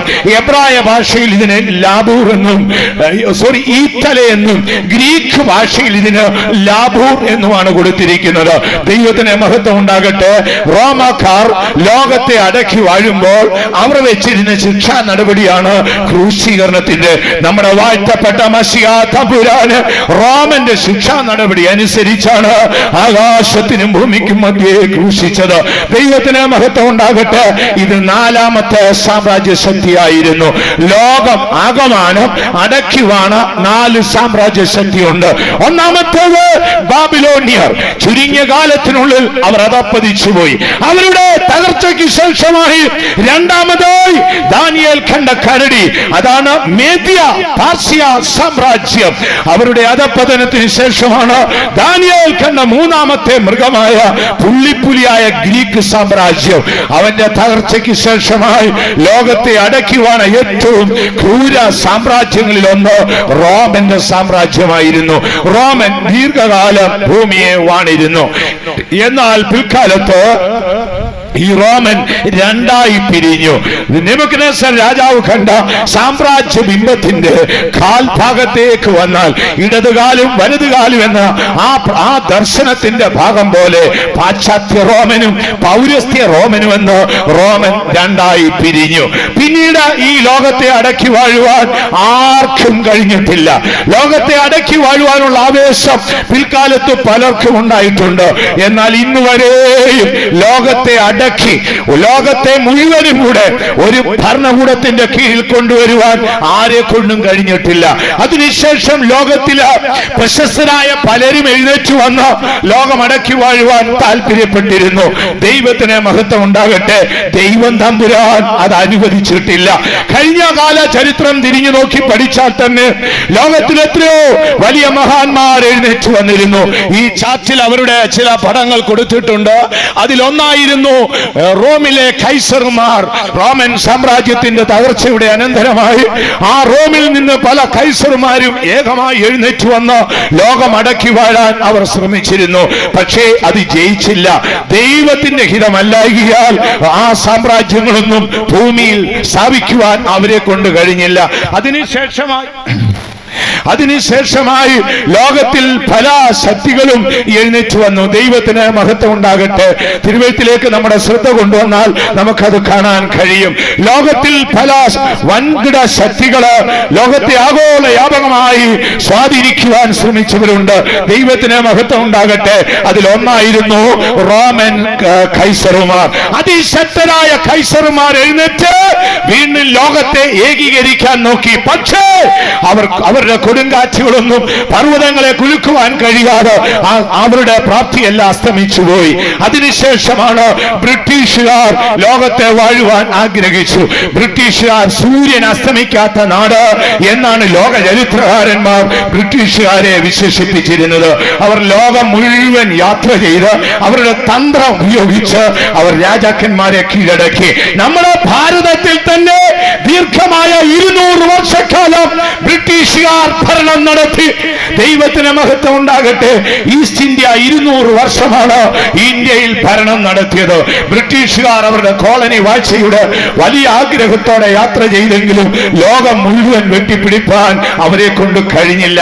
ഇന്ന് ബ്രിട്ടൻ ഒരു ചെറിയ രാജ്യമായി, പല്ലുപൊഴിഞ്ഞ സിംഹത്തിന് തുല്യമായി അവരുടെ രാജ്യം വളരെ ചെറുതായി തീർന്നിരിക്കുകയാണ്. അതിനുശേഷം ലോകത്തെ വെട്ടിപ്പിടിക്കുവാൻ എഴുന്നേറ്റ് വന്ന ഒരു മഹാനായിരുന്നു നെപ്പോളിയൻ. യൂറോപ്പിനെ മുഴുവൻ വിറപ്പിച്ച ഒരു യുദ്ധവീരനായിരുന്നു നെപ്പോളിയൻ. ഈ ചാർട്ടിന്റെ ഈ ഭാഗത്ത് അദ്ദേഹത്തിന്റെ മനോഹരമായ ഒരു ചിത്രം കൊടുത്തിട്ടുണ്ട്. നെപ്പോളിയന്റെ കുതിരയുടെ മുൻപിൽ, അവന്റെ ഉഗ്രതയുള്ള ദൃഷ്ടിയുടെ മുൻപിൽ, അവന്റെ മൂർച്ചയുള്ള വാളിന്റെ മുൻപിൽ യൂറോപ്പ് ഞെട്ടിവിറച്ചു. അവൻ പരസ്യ പ്രഖ്യാപനം ചെയ്തു, ഞാൻ മുഴു ലോകവും വെട്ടിപ്പിടിക്കും. എന്നാൽ 1818 മഹത്തേറിയ വാട്ടർലൂ യുദ്ധത്തില് അന്നത്തെ ബ്രിട്ടീഷ് സൈന്യാധിപനായിരുന്ന ലോർഡ് ലണ്ടൻ അവനെ ആക്രമിച്ച് കീഴടക്കി. അവന്റെ പരാക്രമത്തിന് അസ്തമനം വരുത്തി. സെന്റ് ഹെലൻ എന്നൊരു ദ്വീപിലേക്ക് നെപ്പോളിയനെ നാടുകടത്തി. ആ പരാക്രമിയും അവിടെ കെട്ടൊടുങ്ങി. അതിനുശേഷം ലോകത്തെ ആഗോള വ്യാപകമായി സ്വാധീനിച്ച ഒന്നായിരുന്നു കാറൽ മാർക്സിന്റെ കമ്മ്യൂണിസം. ഇതാ അദ്ദേഹത്തിന്റെ മനോഹരമായൊരു ചിത്രം ഇവിടെ കൊടുത്തിട്ടുണ്ട്. ദൈവത്തിന് മഹത്വം ഉണ്ടാകട്ടെ. ഏതാണ്ട് 1800 ലണ്ടൻ പട്ടണത്തിൽ പാർത്തിരുന്ന ഒരു യഹൂദനായിരുന്നു കാറൽ മാർക്സ് എന്ന് പറയുന്ന അദ്ദേഹവും ഫ്രെഡി എംഗിൾസ് എന്ന് പറയുന്ന ജർമ്മൻകാരനും കൂടെ ചേർന്നാണ് ഈ കമ്മ്യൂണിസത്തിന്റെ സിദ്ധാന്തങ്ങൾ എഴുതി ഉണ്ടാക്കിയത്. ലണ്ടനിൽ കുരുത്ത ഈ കമ്മ്യൂണിസത്തിന്റെ തീനാളങ്ങൾ പടർന്നു പിടിച്ചത് റഷ്യയിലേക്കായിരുന്നു. സർ ചക്രവർത്തിമാരുടെ നീചത്വ ഭരണത്തിന്റെ മുൻപ് പൊറുതി മുട്ടി നിൽക്കുന്ന റഷ്യൻ ജനതയ്ക്ക് അവരുടെ ഉദ്ധാരണത്തിന് യോഗ്യമാണ് കമ്മ്യൂണിസം എന്നൊരാശയം വന്നു. ദൈവത്തിന് മഹത്വം ഉണ്ടാകട്ടെ. ദൈവപുത്രനായ മശിഹായുടെ ക്രൂശും മരണത്തിന് ശേഷം ലോകത്തെ ഏറ്റവും കൂടുതൽ സ്വാധീനിച്ചത് കമ്മ്യൂണിസ്റ്റ് പ്രസ്ഥാനമായിരുന്നു. ദൈവത്തിന് മഹത്വം ഉണ്ടാകട്ടെ. ശാസ്ത്രീയമായും സാംസ്കാരികമായും സാമ്പത്തികമായും പിന്നണിയിൽ കിടന്നിരുന്ന റഷ്യ ലോകത്തിലെ ഒന്നാംകിട രാജ്യമാക്കി കൊണ്ടുവന്നത് കമ്മ്യൂണിസ്റ്റ് പ്രസ്ഥാനമായിരുന്നു. ദൈവത്തിന് മഹത്വം ഉണ്ടാകട്ടെ. വർഷങ്ങളോളം കമ്മ്യൂണിസ്റ്റ് പ്രസ്ഥാനം റഷ്യയിൽ വാണിരുന്നു. 1917 ആദ്യമായി റഷ്യയിൽ കമ്മ്യൂണിസ്റ്റ് ഭരണം വരുന്നത്. ദൈവം എന്നത് മനുഷ്യന്റെ മനസ്സിൽ രൂപപ്പെട്ട ആശയമാണെന്നും മതം എന്നത് മനുഷ്യനെ മയക്കുന്ന കറപ്പാണെന്നും പൗരോഹിത്യം എന്നത് മനുഷ്യന്റെ ബലഹീനതയെ ചൂഷണം ചെയ്യുന്നതാണെന്നും യഹൂദനായ കാറൽ മാർക്സ് എഴുതിയുണ്ടാക്കി. അവിടെ റഷ്യയിലുള്ള ജനങ്ങൾ സന്തോഷത്തോടെ സ്വീകരിച്ചു. 1917 ആദ്യമായി റഷ്യയിൽ കമ്മ്യൂണിസ്റ്റ് ഭരണം വന്നു. ലോകത്തിലെ ഒന്നാംകിട രാജ്യമായിരുന്നു റഷ്യ. ദൈവത്തിന് മഹത്വം ഉണ്ടാകട്ടെ. വർഷങ്ങൾക്ക് മുൻപ് അമേരിക്കയും റഷ്യയും കൂടെ ചേർന്നുള്ള ഒരു സന്ധി സംഭാഷണത്തിനായി വലിയ ഒരു ഓഡിറ്റോറിയം ക്രമീകരിക്കുമ്പോൾ ആ സംഘാടകർക്ക് വന്ന ഏറ്റവും വലിയ വിഷയം എന്നറിയാമോ? റഷ്യൻ പ്രസിഡന്റ് കയറിയ വാതിൽ വഴി അമേരിക്കൻ പ്രസിഡന്റ് കയറത്തില്ല. അവൻ മുൻപേ കയറുന്നെങ്കിൽ അവന്റെ പുറകെ നിൽക്കാൻ ഞാൻ തയ്യാറല്ല. അമേരിക്കക്കാരൻ പറഞ്ഞു റഷ്യ കയറുന്നെങ്കിൽ പുറകെ ഞാൻ കയറത്തില്ല. റഷ്യക്കാരൻ പറഞ്ഞു അമേരിക്കക്കാരൻ ആദ്യം കയറുന്നെങ്കിൽ പുറകെ ഞാൻ കയറത്തില്ല. കാരണം ഒപ്പത്തിനൊപ്പം നിന്ന രാജ്യമായിരുന്നു. കമ്മ്യൂണിസം വലിയ നന്മകൾ ചെയ്തിരുന്നു. തകർന്നുടഞ്ഞ റഷ്യയെ പുരോഗതിയുടെ ഉന്നതങ്ങളിലേക്ക് എത്തിച്ചത് ഈ കമ്മ്യൂണിസമായിരുന്നു. 1917 ആദ്യമായി റഷ്യയിൽ കമ്മ്യൂണിസ്റ്റ് ഭരണം വരുന്നത്. ദൈവത്തിന് മഹത്വം ഉണ്ടാകട്ടെ. ചുമന്ന കരടി എന്ന് വിശേഷിപ്പിച്ചുകൊണ്ട് ചെങ്കൊടി ലോകത്തിലേക്ക് പടർന്നു. ലോകം വെട്ടിപ്പിടിക്കുമെന്ന് അവർ അട്ടഹസിച്ചു. അധികം കാലം നിലനിന്നില്ല പ്രിയമുള്ളവരെ. 1924 ജാനുവരി മാസം 24 മഹാനായ ലെനിൻ മരിച്ചു. ലെനിന്റെ മരണത്തോടുകൂടെ തന്നെ റഷ്യയിലെ കമ്മ്യൂണിസം ആടി ഉലഞ്ഞു. തുടർന്ന് ഭരണത്തിൽ വന്നത് ജോസഫ് സ്റ്റാലിൻ എന്നൊരു സ്വേച്ഛാധിപതി തന്നെയായിരുന്നു. 1953 ഡിസംബർ മാസം 8 ആ മഹാനും മരിച്ചു. അതോടുകൂടെ റഷ്യ ആടി ഉലഞ്ഞ് ദാരിദ്ര്യത്തിലേക്ക് പോയിക്കൊണ്ടിരുന്നു. എന്നാൽ 1985 ഗോർബച്ചോവ് എന്നൊരുവൻ ഭരണത്തിൽ വന്നു. 1991 റഷ്യ ഛിന്ന ഭിന്നമായി ഗോർബച്ചോയുടെ കയ്യിൽ നിന്ന് ഭരണം തകർന്നുപോയി. ഇന്ന് കമ്മ്യൂണിസത്തിന് വലിയ വാല്യൂല്ല. അമേരിക്കയുടെ സമീപമായ ചില രാജ്യങ്ങളിലും ലാറ്റിൻ അമേരിക്കയുടെ ചില രാജ്യങ്ങളിലും ചില ഇടങ്ങളിൽ മാത്രമേ ഇന്ന് കമ്മ്യൂണിസത്തിന്റെ വേരുകളുള്ളൂ. ദൈവത്തിന് മഹത്വം ഉണ്ടാകട്ടെ. ലോകം വെട്ടിപ്പിടിക്കുമെന്ന് കാറൽ മാർക്സിന്റെ കമ്മ്യൂണിസം പ്രഖ്യാപിച്ചെങ്കിലും ചുരുങ്ങിയ കാലത്തിനുള്ളിൽ അത് റഷ്യയിൽ നിന്ന് തകർന്നുടഞ്ഞു പോയി. അതിനുശേഷം എഴുന്നേറ്റ് വന്ന വലിയൊരു പ്രസ്ഥാനമാണ് അഡോൾഫ് ഹിറ്റ്ലറുടെ നാസിസ്റ്റ് പ്രസ്ഥാനം. ദൈവത്തിന് മഹത്വം ഉണ്ടാകട്ടെ. അവനൊരു ജർമ്മൻകാരനായിരുന്നു, ഒരു കൂലിപ്പട്ടാളക്കാരൻ. അവൻ കൂലിപ്പട്ടാളക്കാരനായി കയറിയെങ്കിലും പിൽക്കാലത്ത് അവന്റെ വാക്കുചാതുര്യം കൊണ്ട് പ്രസംഗ മാധുര്യം കൊണ്ട് അവൻ ജർമ്മൻ ജനതയെ ഇളക്കി മറിച്ചു. അവൻ പറഞ്ഞു നമ്മളാണ് ആര്യന്മാരാണ് ലോകം ഭരിക്കേണ്ടത്. അവന്റെ ശക്തിയുടെ മുൻപിൽ ലോകം ഞെട്ടിവിറച്ചു. എന്നാൽ 1945 രണ്ടാം ലോകമഹായുദ്ധത്തിന്റെ അവസാന നാളുകളിൽ ബ്രിട്ടനും സഖ്യകക്ഷികളും കൂടെ ഈ ജർമ്മനിയെ കയറി ആക്രമിച്ചു. അഡോൾഫ് ഹിറ്റ്ലറിന് രക്ഷയില്ലെന്ന് മനസ്സിലായി. തനിക്കും തന്റെ രാജ്യത്തിനും തന്റെ ജനതയ്ക്കും നിലനിൽപ്പില്ല എന്ന് കണ്ടപ്പോൾ ഇദ്ദേഹം എന്ത് ചെയ്യുന്നറിയാമോ? താനും തന്റെ ഭാര്യയും തന്റെ വളർത്തുനായും കൂടെ ഭൂമിയുടെ ഒരു തുരങ്കത്തിനകത്ത് കയറി വിഷം കഴിച്ച് ആത്മഹത്യ ചെയ്തു. അങ്ങനെ നാസിസ്റ്റ് പ്രസ്ഥാനം അതോടുകൂടി അവസാനിച്ചു പോയി. അതിനുശേഷമായി ലോകത്തിൽ എഴുന്നേറ്റ് വന്ന അതേ കാലഘട്ടത്തിൽ തന്നെ ലോകത്തെ വിറപ്പിച്ച മറ്റൊരുവനായിരുന്നു മുസോളിനിയുടെ ഫാസിസ്റ്റ് പ്രസ്ഥാനം. ദൈവത്തിന് മഹത്വം ഉണ്ടാകട്ടെ. അവൻ ലോകത്തെ വെട്ടിപ്പിടിക്കുമെന്ന് പ്രഖ്യാപനം നടത്തി. പക്ഷേ നടന്നില്ല. 1945 അവന്റെ ദേശവാസികൾ തന്നെ അവനെ പിടിച്ച് തലകീഴായി അവനെയും അവന്റെ കാമുകയും തലകീഴായി തൂക്കിയിട്ട് വെടിവെച്ചു വന്ന് അവന്റെ പ്രസ്ഥാനം അസ്തമിച്ചു പോയി. ദൈവത്തിന് മഹത്വം ഉണ്ടാകട്ടെ. കാരണം ഇവരെത്ര പരാക്രമം കാണിച്ചാലും ഇതൊന്നും തമ്പുരാന്റെ ലിസ്റ്റിൽ പെട്ടിട്ടുള്ളതല്ല. ലോകത്തെ കഴിഞ്ഞ കാലങ്ങളിൽ ഭരിപ്പാൻ എഴുന്നേറ്റ് വന്നവരുടെ നിരയാണ് നാം ഇവിടെ കാണുന്നത്. ഞാൻ പറഞ്ഞല്ലോ, പാശ്ചാത്യ റോമനും പൗരസ്ത്യ റോമനും എന്ന രണ്ടായി പിരിഞ്ഞ ശേഷം ലോകത്തെ അടക്കി വാഴുവാൻ ഇന്നുവരെയും ആർക്കും കഴിഞ്ഞിട്ടില്ല. ദൈവത്തിന് മഹത്വം ഉണ്ടാകട്ടെ. അതിനുശേഷമാണ് ബ്രിട്ടീഷിലെ റോമിലെ കൈസറുമാർ വളരെ ശക്തിയോടെ ജാഗ്രതയോടെ ശ്രമിച്ചു. പക്ഷേ അവരുടെ പദ്ധതികൾ പാളിപ്പോയി. ബ്രിട്ടീഷുകാർ തന്ത്രം പ്രയോഗിച്ച് നന്മ ചെയ്യാനെന്ന് പറഞ്ഞു കുടിയേറി കാലാന്തരത്തിൽ ഭരണം പിടിച്ച ബ്രിട്ടീഷുകാർ ലോകത്തിന്റെ നല്ലൊരു ഭാഗത്തും കോളനി വാഴ്ച നടത്തി. പക്ഷേ പൂർണ്ണമായി ഭരിപ്പാൻ അവരെ കൊണ്ട് കഴിഞ്ഞില്ല. അവർക്ക് ശേഷമാണ് നെപ്പോളിയൻ എഴുന്നേറ്റ് വരുന്നത്. നെപ്പോളിയൻ എന്ന് കേട്ടാൽ അക്കാലത്തെ രാജാക്കന്മാർ വിറയ്ക്കുമായിരുന്നു. നെപ്പോളിയന്റെ കുതിരയുടെ കൊളമ്പടി കേട്ട് യൂറോപ്പാകെ ഞെട്ടിവിറച്ചു. എന്നാൽ നെപ്പോളിയൻ കീഴടങ്ങി. അതിനുശേഷമാണ് ലോകത്തിൽ മനുഷ്യവർഗം രൂപപ്പെട്ടിട്ടുള്ളതിൽ വെച്ച് ഏറ്റവും വലിയ പ്രസ്ഥാനങ്ങളിൽ ഒന്നായ കമ്മ്യൂണിസ്റ്റ് പ്രസ്ഥാനം രൂപം കൊണ്ടത്.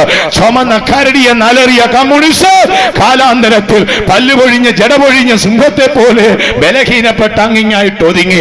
ദൈവത്തിന് മഹത്വം ഉണ്ടാകട്ടെ. ആര്യൻ ലോകത്തെ ഭരിക്കണമെന്ന് പ്രഖ്യാപിച്ച 60 ലക്ഷത്തോളം യഹൂദന്മാരെ കൊന്നു മുടിച്ചുകൊണ്ട് ജർമ്മന്റെ ഭരണകർത്താവായ അഡോൾഫ് ലോകത്തെ ഭരിപ്പാൻ എഴുന്നേറ്റ് വന്നു. പക്ഷേ അവന് നിലനിൽപ്പുണ്ടായില്ല.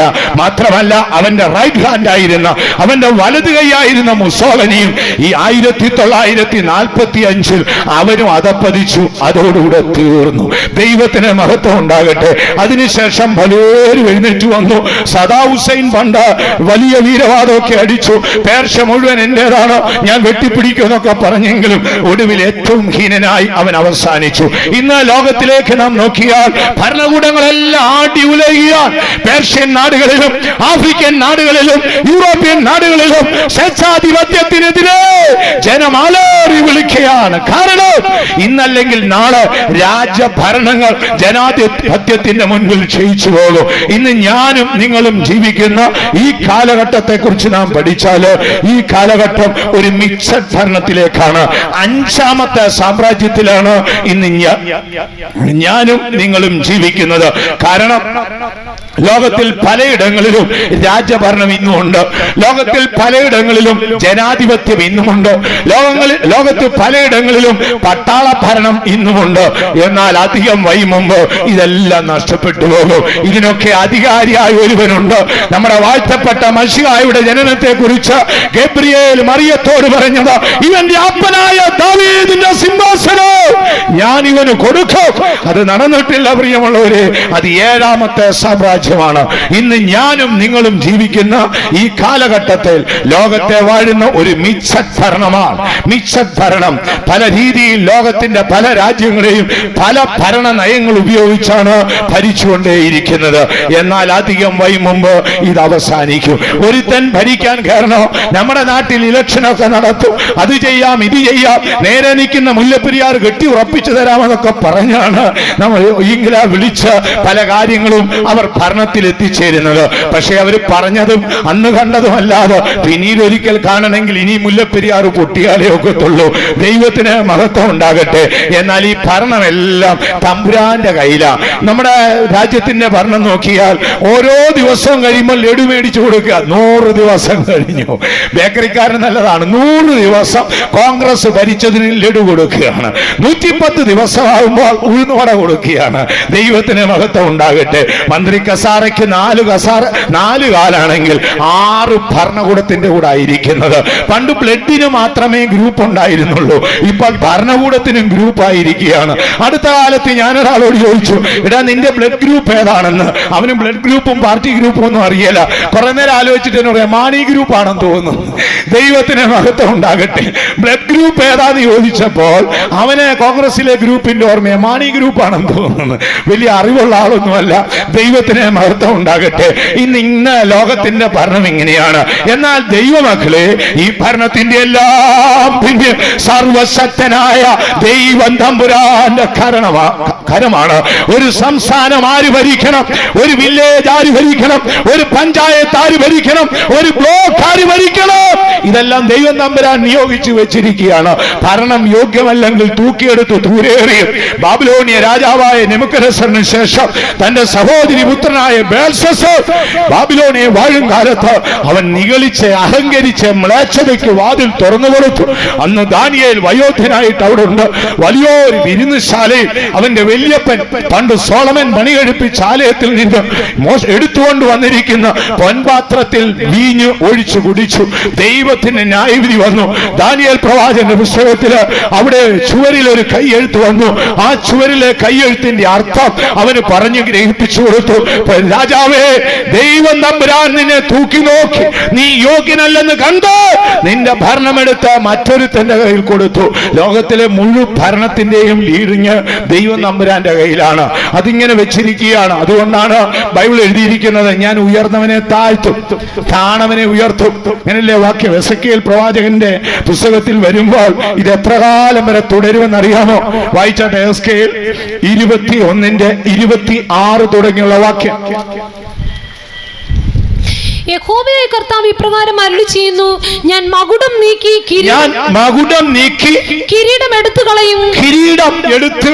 അത് അങ്ങനെ ഇരിക്കുകയില്ല. ഞാൻ താണതിനെ ഉയർത്തുകയും മകുടം മാറ്റും, കിരീടം നീക്കും. യഹോവയായ ദൈവമാണ് അരുളി ചെയ്യുന്നത്, ഞാൻ ലോകത്തിലെ മകുടം മാറ്റും, ലോകത്തിന്റെ കിരീടം നീക്കും. അതങ്ങനെ ഇരിക്കത്തില്ല. ഞാൻ ഉയർന്നവനെ താഴ്ത്തും. അടുത്തത്, ഞാൻ താണവനെ ഉയർത്തും. ഉയർന്നവനെ താഴ്ത്തിയും താണവനെ ഉയർത്തിയും സിംഹാസനത്തിന് അവകാശിയായവൻ വരുമോ? ഞാനിതിങ്ങനെ തുടരും. എന്ന് വായിച്ചാട്ടെ. ഞാൻ അതിന് ഉന്മൂലനാശം വരുത്തും. അതിന് അവകാശമുള്ളവൻ, ലോകത്തെ ഭരിക്കുവാൻ അവകാശമുള്ളവൻ വരുന്നത് വരെ മകുടം മാറ്റി കിരീടം നീക്കി ഉയർന്നവനെ താഴ്ത്തി താണവനെ ഉയർത്തി ഇതിങ്ങനെ തുടർന്നുകൊണ്ടിരിക്കും. 3 ഉന്മൂലനാശം വരും. 2 കഴിഞ്ഞു. 1-ാം ലോകമഹായുദ്ധവും 2-ാം ലോകമഹായുദ്ധവുമായിരുന്നു. ഇനി 3-ാമത് ഒരു ഉന്മൂലനാശം വരും. അനന്തരമാണ് ദാവീദിന്റെ സിംഹാസനം ഭൂമിയിൽ സ്ഥാപിച്ച് മശിഹ അവിടെ ഭരിക്കുന്നത്. അവിടെ എന്താണ് എഴുതിയിരിക്കുന്നത്? ആ സിംഹാസനത്തിന് ഭരിപ്പാൻ അവകാശിയായവൻ വരുവോളം ഉയർന്നവനെ താഴ്ത്തും, താണവനെ ഉയർത്തും. ഉദാഹരണം നമുക്ക് നോക്കാം. നമ്മുടെ നാട്ടിൽ തന്നെ നമുക്കത് കാണാൻ കഴിയും. ഇനി ലോകത്തെ വളരെ സ്വാധീനിച്ച ഭരണകർത്താക്കൾ ഒരാളാണ് ഒബാമ. അമേരിക്കൻ ഭരണകർത്താവായ ഒബാമ വളരെ പ്രശസ്തനാണ്. അദ്ദേഹത്തിന്റെ അവരുടെ പശ്ചാത്തലം നാം പഠിച്ചാല്, പണ്ട് ബ്രിട്ടീഷുകാർ അമേരിക്കയിൽ കുടിയേറി. അവരവിടെ ചെന്നപ്പോൾ നല്ല കാപ്പിത്തോട്ടങ്ങളും ചോളത്തോട്ടങ്ങളും ഒക്കെ ഉണ്ട്. പക്ഷേ ജോലി ചെയ്യാൻ ആളില്ല. വെള്ളക്കാര് മെയ്യനങ്ങി ശരീരം അനങ്ങിയൊന്നും ജോലി ചെയ്യത്തില്ല. അവരതിനൊരു പോംവഴി കണ്ടുപിടിച്ചു. അവർ വലിയ കപ്പലുകളിൽ യാത്ര ചെയ്ത് ആഫ്രിക്കയിൽ ചെന്നു. ആഫ്രിക്കയിൽ ചെന്നപ്പോൾ സാധുക്കളായ നീഗ്രോ, കറുത്തവർഗക്കാർ, ഈ അമേരിക്കക്കാർ, ബ്രിട്ടീഷുകാർ എന്ത് ചെയ്യുന്നറിയാമോ? തോക്കിന്റെ മനവെച്ച് അവരെ കുത്തി വേദനപ്പെടുത്തി പിടിച്ചു കെട്ടി. നമ്മൾ ആന്ധ്രയിൽ നിന്നൊക്കെ കശാപ്പിനും ആടിനെ കൊണ്ടുവരുന്ന പോലെ അവരെ കൊണ്ടുവന്നു. അടിമ കച്ചവടം അമേരിക്കയിൽ വളരെ അതിശക്തമായിരുന്ന അടിമ കച്ചവടം. അമേരിക്കയുടെ 16ാമത്തെ പ്രസിഡന്റായ ഏബ്രഹാം ലിങ്കനാണ് അത് നിർത്തൽ ചെയ്തത്. അടിമയായി അവിടേക്ക് വന്നു. വളരെ വേദനപ്പെട്ടു. ദൈവത്തിന് മഹത്വം ഉണ്ടാകട്ടെ. അടിമകളുടെ വിയർപ്പൊഴിച്ചാണ് അവർ വൈറ്റ് ഹൗസ് പണിതുയർത്തിയത്. അടിമകളുടെ നേതാവായ മാർട്ടിൻ ലൂതർ ഒരിക്കൽ പറഞ്ഞു, ഒരു ദിവസം ഞങ്ങൾ ഭരിക്കുവാൻ ഈ വൈറ്റ് ഹൗസിൽ കയറും. വർഷം എത്ര കഴിഞ്ഞെന്നറിയാമോ? ദൈവത്തിന് മഹത്വം ഉണ്ടാകട്ടെ. വൈറ്റ് ഹൗസ് ഇപ്പോൾ ബ്ലാക്ക് ഹൗസ് ആണ്. പ്രിയമുള്ളവരെ, ദൈവത്തിന് മഹത്വം ഉണ്ടാകട്ടെ. വെള്ളക്കാരനെ പുറത്തിറക്കിയിട്ട് ദൈവം കറുത്തവനെ അതിനകത്ത് കയറ്റിയത്. പ്രിയപ്പെട്ട ഒബാമയെ, നിന്റെ പ്രസംഗ ചാതുര്യം കൊണ്ടോ നിന്റെ ഭരണ നയം കൊണ്ടോ നീ ജനങ്ങൾക്ക് കൊടുക്കാമെന്ന് പറഞ്ഞ ഏതെങ്കിലും സമ്പൽ സമൃദ്ധിയുടെ വാഗ്ദാനം കൊണ്ടോ അല്ല, പിന്നെയോ ദൈവത്തിന്റെ വചനത്തിന്റെ നിവൃത്തിയാണ്. എന്താ ദൈവവചനം പറഞ്ഞത്? ഞാൻ ഉയർന്നവനെ താഴ്ത്തും, ഞാൻ താണവനെ ഉയർത്തും. അടിമയായി വലിച്ചിഴച്ചു കൊണ്ടുപോയി ആന്ധ്രാമാടിനെ കേരളത്തിൽ കശാപ്പിന് കൊണ്ടുവരുന്ന പോലെ കൈകാലുകൾ കെട്ടി അടിച്ച് ചമ്മട്ടി കൊണ്ട് അടിച്ചു കൊണ്ടുവന്ന് അടിമയുടെ സന്തതി അമേരിക്ക ഭരിച്ച് ലോകത്തിൽ മഹാനായി തീർന്നതിന്റെ രഹസ്യം പ്രവാചകന്റെ വാക്കാണ്. എന്താ പറഞ്ഞത്? ഞാൻ ഉയർന്നവനെ താഴ്ത്തും, താണവനെ ഉയർത്തും. ഒന്നുകൂടെ വായിച്ചാൽ, അതങ്ങനെ ഇരിക്കുകയില്ല. ഞാൻ താണതിനെ ഉയർത്തുകയും ഉയർന്നതിനെ താഴ്ത്തുകയും ചെയ്യും. താണതിനെ ഉയർത്തി ഉയർന്നതിനെ താഴ്ത്തും. എപ്പോൾ?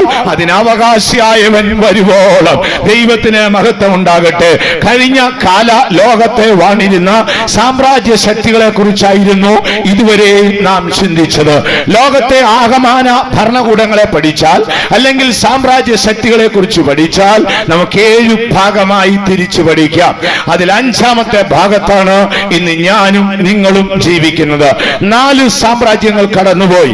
സിംഹതുല്യമായ ബാബിലോണിയർ, കരടി തുല്യമായ മേദ്യ പാർസ്യ, പുള്ളിപ്പുലിക്ക് തുല്യമായ ഗ്രീക്ക് സാമ്രാജ്യം, ഘോരമൃഗത്തിന് തുല്യമായ റോമന്റെ സാമ്രാജ്യം അസ്തമിച്ചുപോയി. ഇന്നൊരു മിക്സഡ് ഭരണമാണ്. ഇതിനി എത്ര കാലം തുടരും? അടുത്ത ഭരണം ഏതായിരിക്കും? ദൈവത്തിന് മഹത്വം ഉണ്ടാകട്ടെ. ഞാൻ പറഞ്ഞല്ലോ, കഴിഞ്ഞ കാലങ്ങളിൽ തന്നെ ലോകത്തെ ഭരിപ്പാൻ വളരെ ആവേശത്തോടെ എഴുന്നേറ്റ് വന്ന വലിയ മഹാന്മാരും വലിയ വലിയ പ്രസ്ഥാനങ്ങളുമുണ്ട്. പക്ഷെ അവർക്കൊന്നും നിലനിൽപ്പില്ലാതെ കാലാന്തരത്തിൽ അവർ അസ്തമിച്ചുപോയി. യേശുവിന്റെ വരവിന് ശേഷം ഇനി അടുത്തതായി 6ാമത്തെ സാമ്രാജ്യം ഭൂമിയിൽ സ്ഥാപിക്കും. തുടർന്നുള്ള ഭാഗം നമുക്ക് അല്പം ആഴമായി ചിന്തിക്കാം. ദൈവത്തിന് മഹത്വം ഉണ്ടാകട്ടെ. ഭൂമിയിൽ 6ാമത്തെ ഒരു സാമ്രാജ്യം സ്ഥാപിക്കും. അതാരായിരിക്കും? എപ്പോഴായിരിക്കും?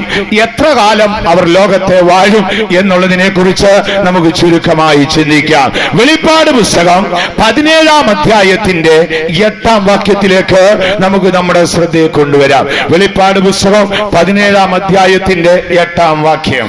നീ കണ്ട മൃഗമോ ഉണ്ടായിരുന്നതും. ദൈവത്തിന് മഹത്വം ഉണ്ടാകട്ടെ.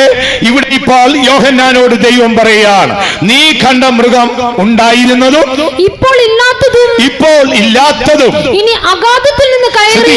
യോഹന്നാനോട് പറയുന്നു, യോഹന്നാനെ, നീ കണ്ട മൃഗം മുൻപേ ഉണ്ടായിരുന്നു, പക്ഷേ ഇപ്പോൾ അതില്ല. ഇനി അടുത്തത്, ഇനി അഗാധത്തിൽ നിന്ന് കയറി നാശത്തിലേക്ക് പോകുന്ന ഒരു മൃഗം. അഗാധത്തിൽ നിന്ന് കയറി നാശത്തിലേക്ക് പോകുന്ന ഒരു മൃഗം.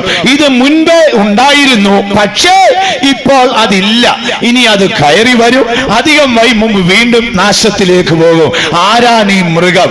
വെളിപ്പാട് പുസ്തകം 13ാം അധ്യായത്തിൽ വരുമ്പോൾ അവിടെ അപ്പോസ്തലനായ യോഹന്നാൻ ഈ മൃഗത്തെ കാണുകയാണ്. വെളിപ്പാട് പുസ്തകം 13ാം അധ്യായത്തിൽ വരുമ്പോൾ ലോകത്തെ അടക്കി വാഴുന്ന 6ാമത്തെ സാമ്രാജ്യ ശക്തിയായ ഒരു സാമ്രാജ്യ ശക്തിയെ നമുക്ക് കാണാം. ഇവിടെ ആ ചാറ്റിന്റെ ഈ ഭാഗത്തായി കൊടുത്തിരിക്കുന്നല്ലോ, വ്യത്യസ്തമായ 4 മൃഗങ്ങൾ ചേർന്ന ഒരു മൃഗമാണ്. വായിച്ചാട്ടെ. വെളിപ്പാട് പുസ്തകം 13ാം അധ്യായത്തിൽ വരുമ്പോൾ അവിടെ യോഹന്നാൻ പറഞ്ഞു, ഞാൻ നോക്കിക്കൊണ്ടിരിക്കുമ്പോൾ ഒരു മൃഗം കയറി വരുന്നു. അത് മുൻപേ ഉണ്ടായിരുന്നു, പക്ഷേ ഇപ്പോൾ അതില്ല.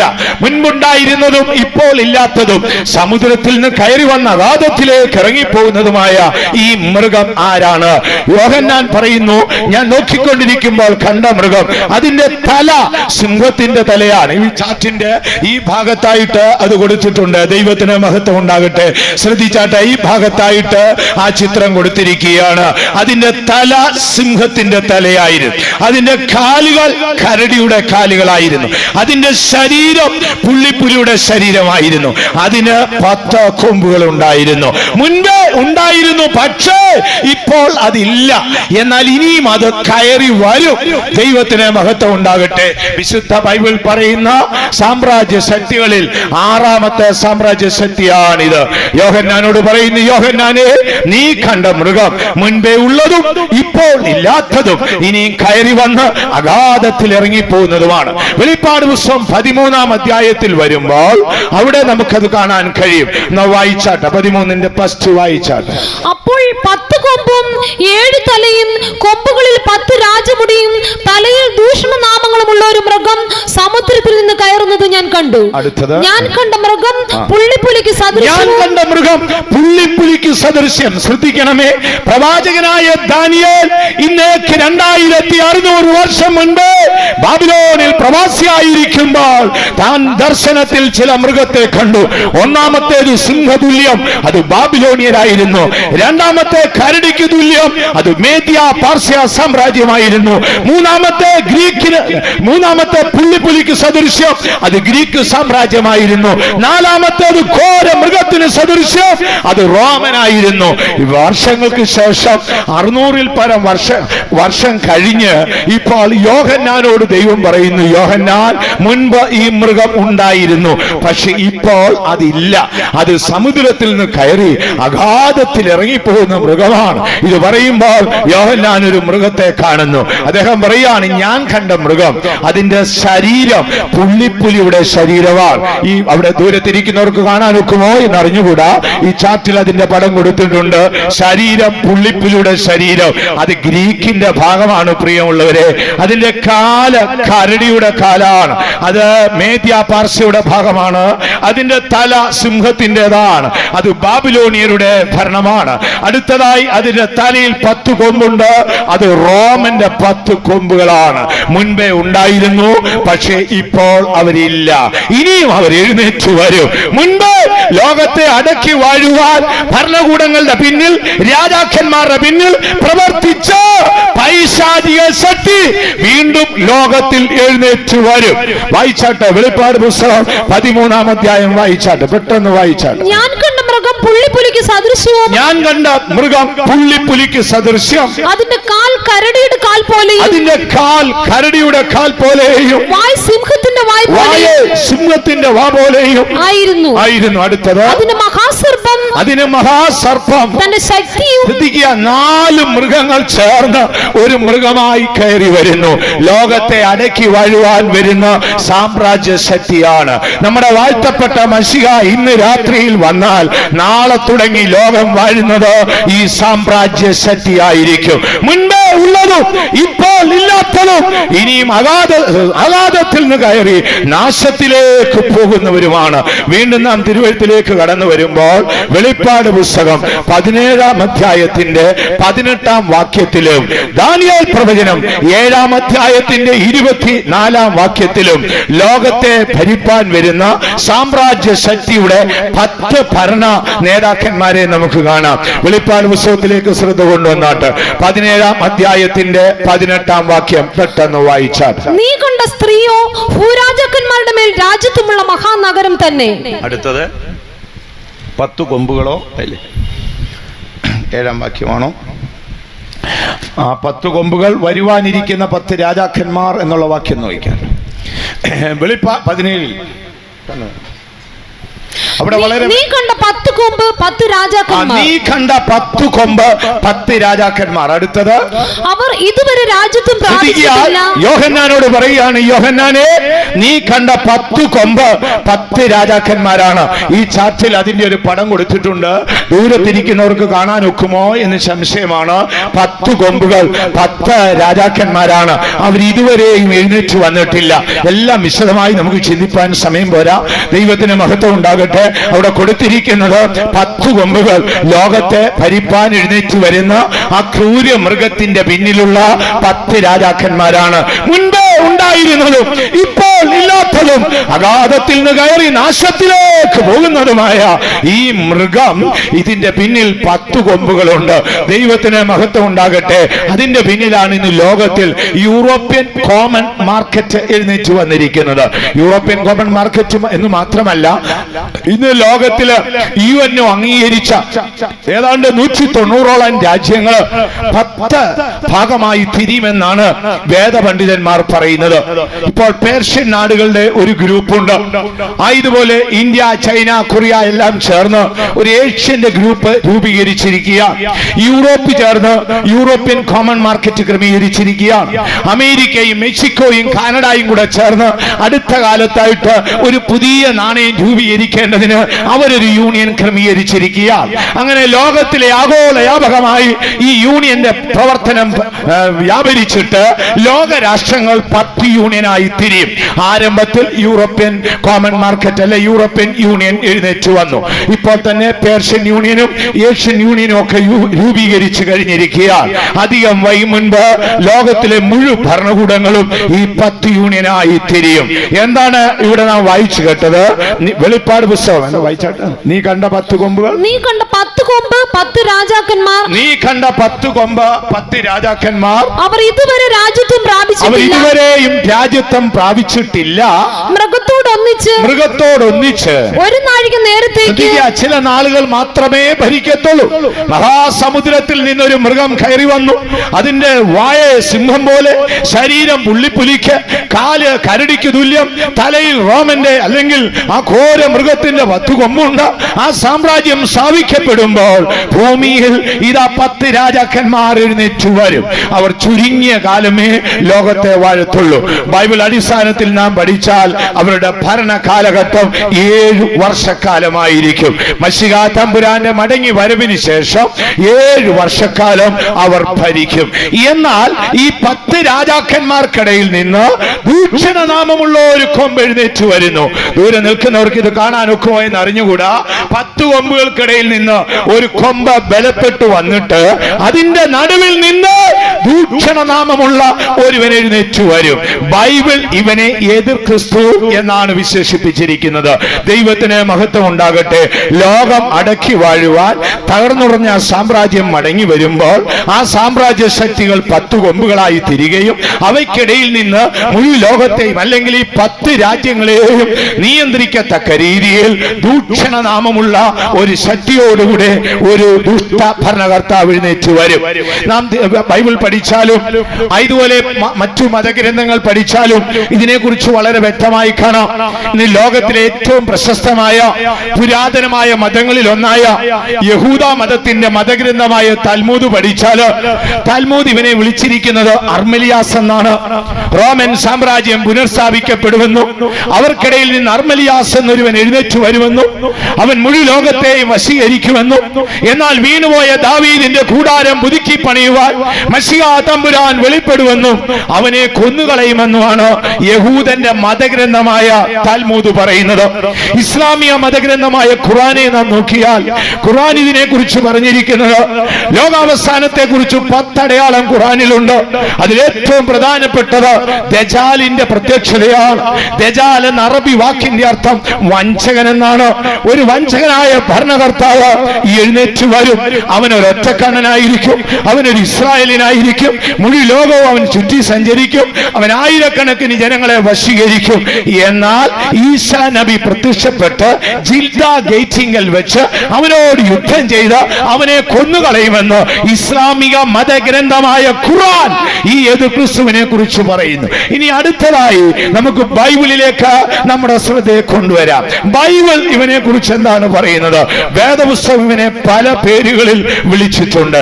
ദാനിയേൽ ഇവനെ വിളിച്ചിരിക്കുന്നത് 7-ാം അധ്യായത്തിന്റെ 8-ാം വാക്യത്തില് ദാനിയേൽ ഇവനെ ചെറിയ കൊമ്പ് എന്നാണ് വിശേഷിപ്പിച്ചിരിക്കുന്നത്. ദാനിയേൽ പ്രവചനം 8-ാം അധ്യായത്തിന്റെ 23-ാം വാക്യത്തില് ദാനിയേൽ ഇവനെ ഉപായ ബുദ്ധിയുള്ള രാജാവേ എന്നാണ് വിളിച്ചിരിക്കുന്നത്. ദാനിയേൽ പ്രവചനം 9-ാം അധ്യായത്തിന്റെ 26-ാം വാക്യത്തിൽ വരുമ്പോൾ വരുവാനിരിക്കുന്ന പ്രഭു എന്നാണ് ദാനിയേൽ പറഞ്ഞിരിക്കുന്നത്. വീണ്ടും നാം തിരുവെഴുത്തിലേക്ക് നോക്കുമ്പോൾ ദാനിയേൽ പ്രവചനം 9:27 വരുമ്പോൾ ശൂന്യമാക്കുന്നവൻ എന്നാണ് ദാനിയേൽ ഇവനെ വിളിച്ചിരിക്കുന്നത്. എന്നാൽ പ്രവാചകനായ സെഖരിയാ പ്രവചനം 11-ാം അധ്യായത്തിന്റെ 15 തുടങ്ങിയുള്ള വാക്യങ്ങളിൽ ഇവനെ തുമ്പകെട്ട ഇടയൻ എന്നാണ് വിശേഷിപ്പിച്ചിരിക്കുന്നത്. വിശുദ്ധ പൗലോസ് തന്റെ ലേഖനത്തിൽ ഇവനെ വിളിച്ചിരിക്കുന്നത് അധർമ്മ മൂർത്തി എന്നാണ്. 2 തെസ്സലോനിക്കർ 2-ാം അധ്യായത്തിന്റെ 3-ാം വാക്യത്തില് അവനെ അധർമ്മ മൂർത്തി എന്നും നാശയോഗ്യൻ എന്നുമാണ് വിളിച്ചിരിക്കുന്നത്. വെളിപ്പാട് പുസ്തകം 6-ാം അധ്യായത്തിൽ വരുമ്പോൾ യോഹന്നാൻ അവനെ കാണുന്നത് വെള്ളക്കുതിരപ്പുറത്ത് സമാധാനം പ്രഖ്യാപിച്ചു വരുന്ന ഉപായിയായ ഒരു പ്രഭുവായിട്ടാണ് കാണുന്നത്.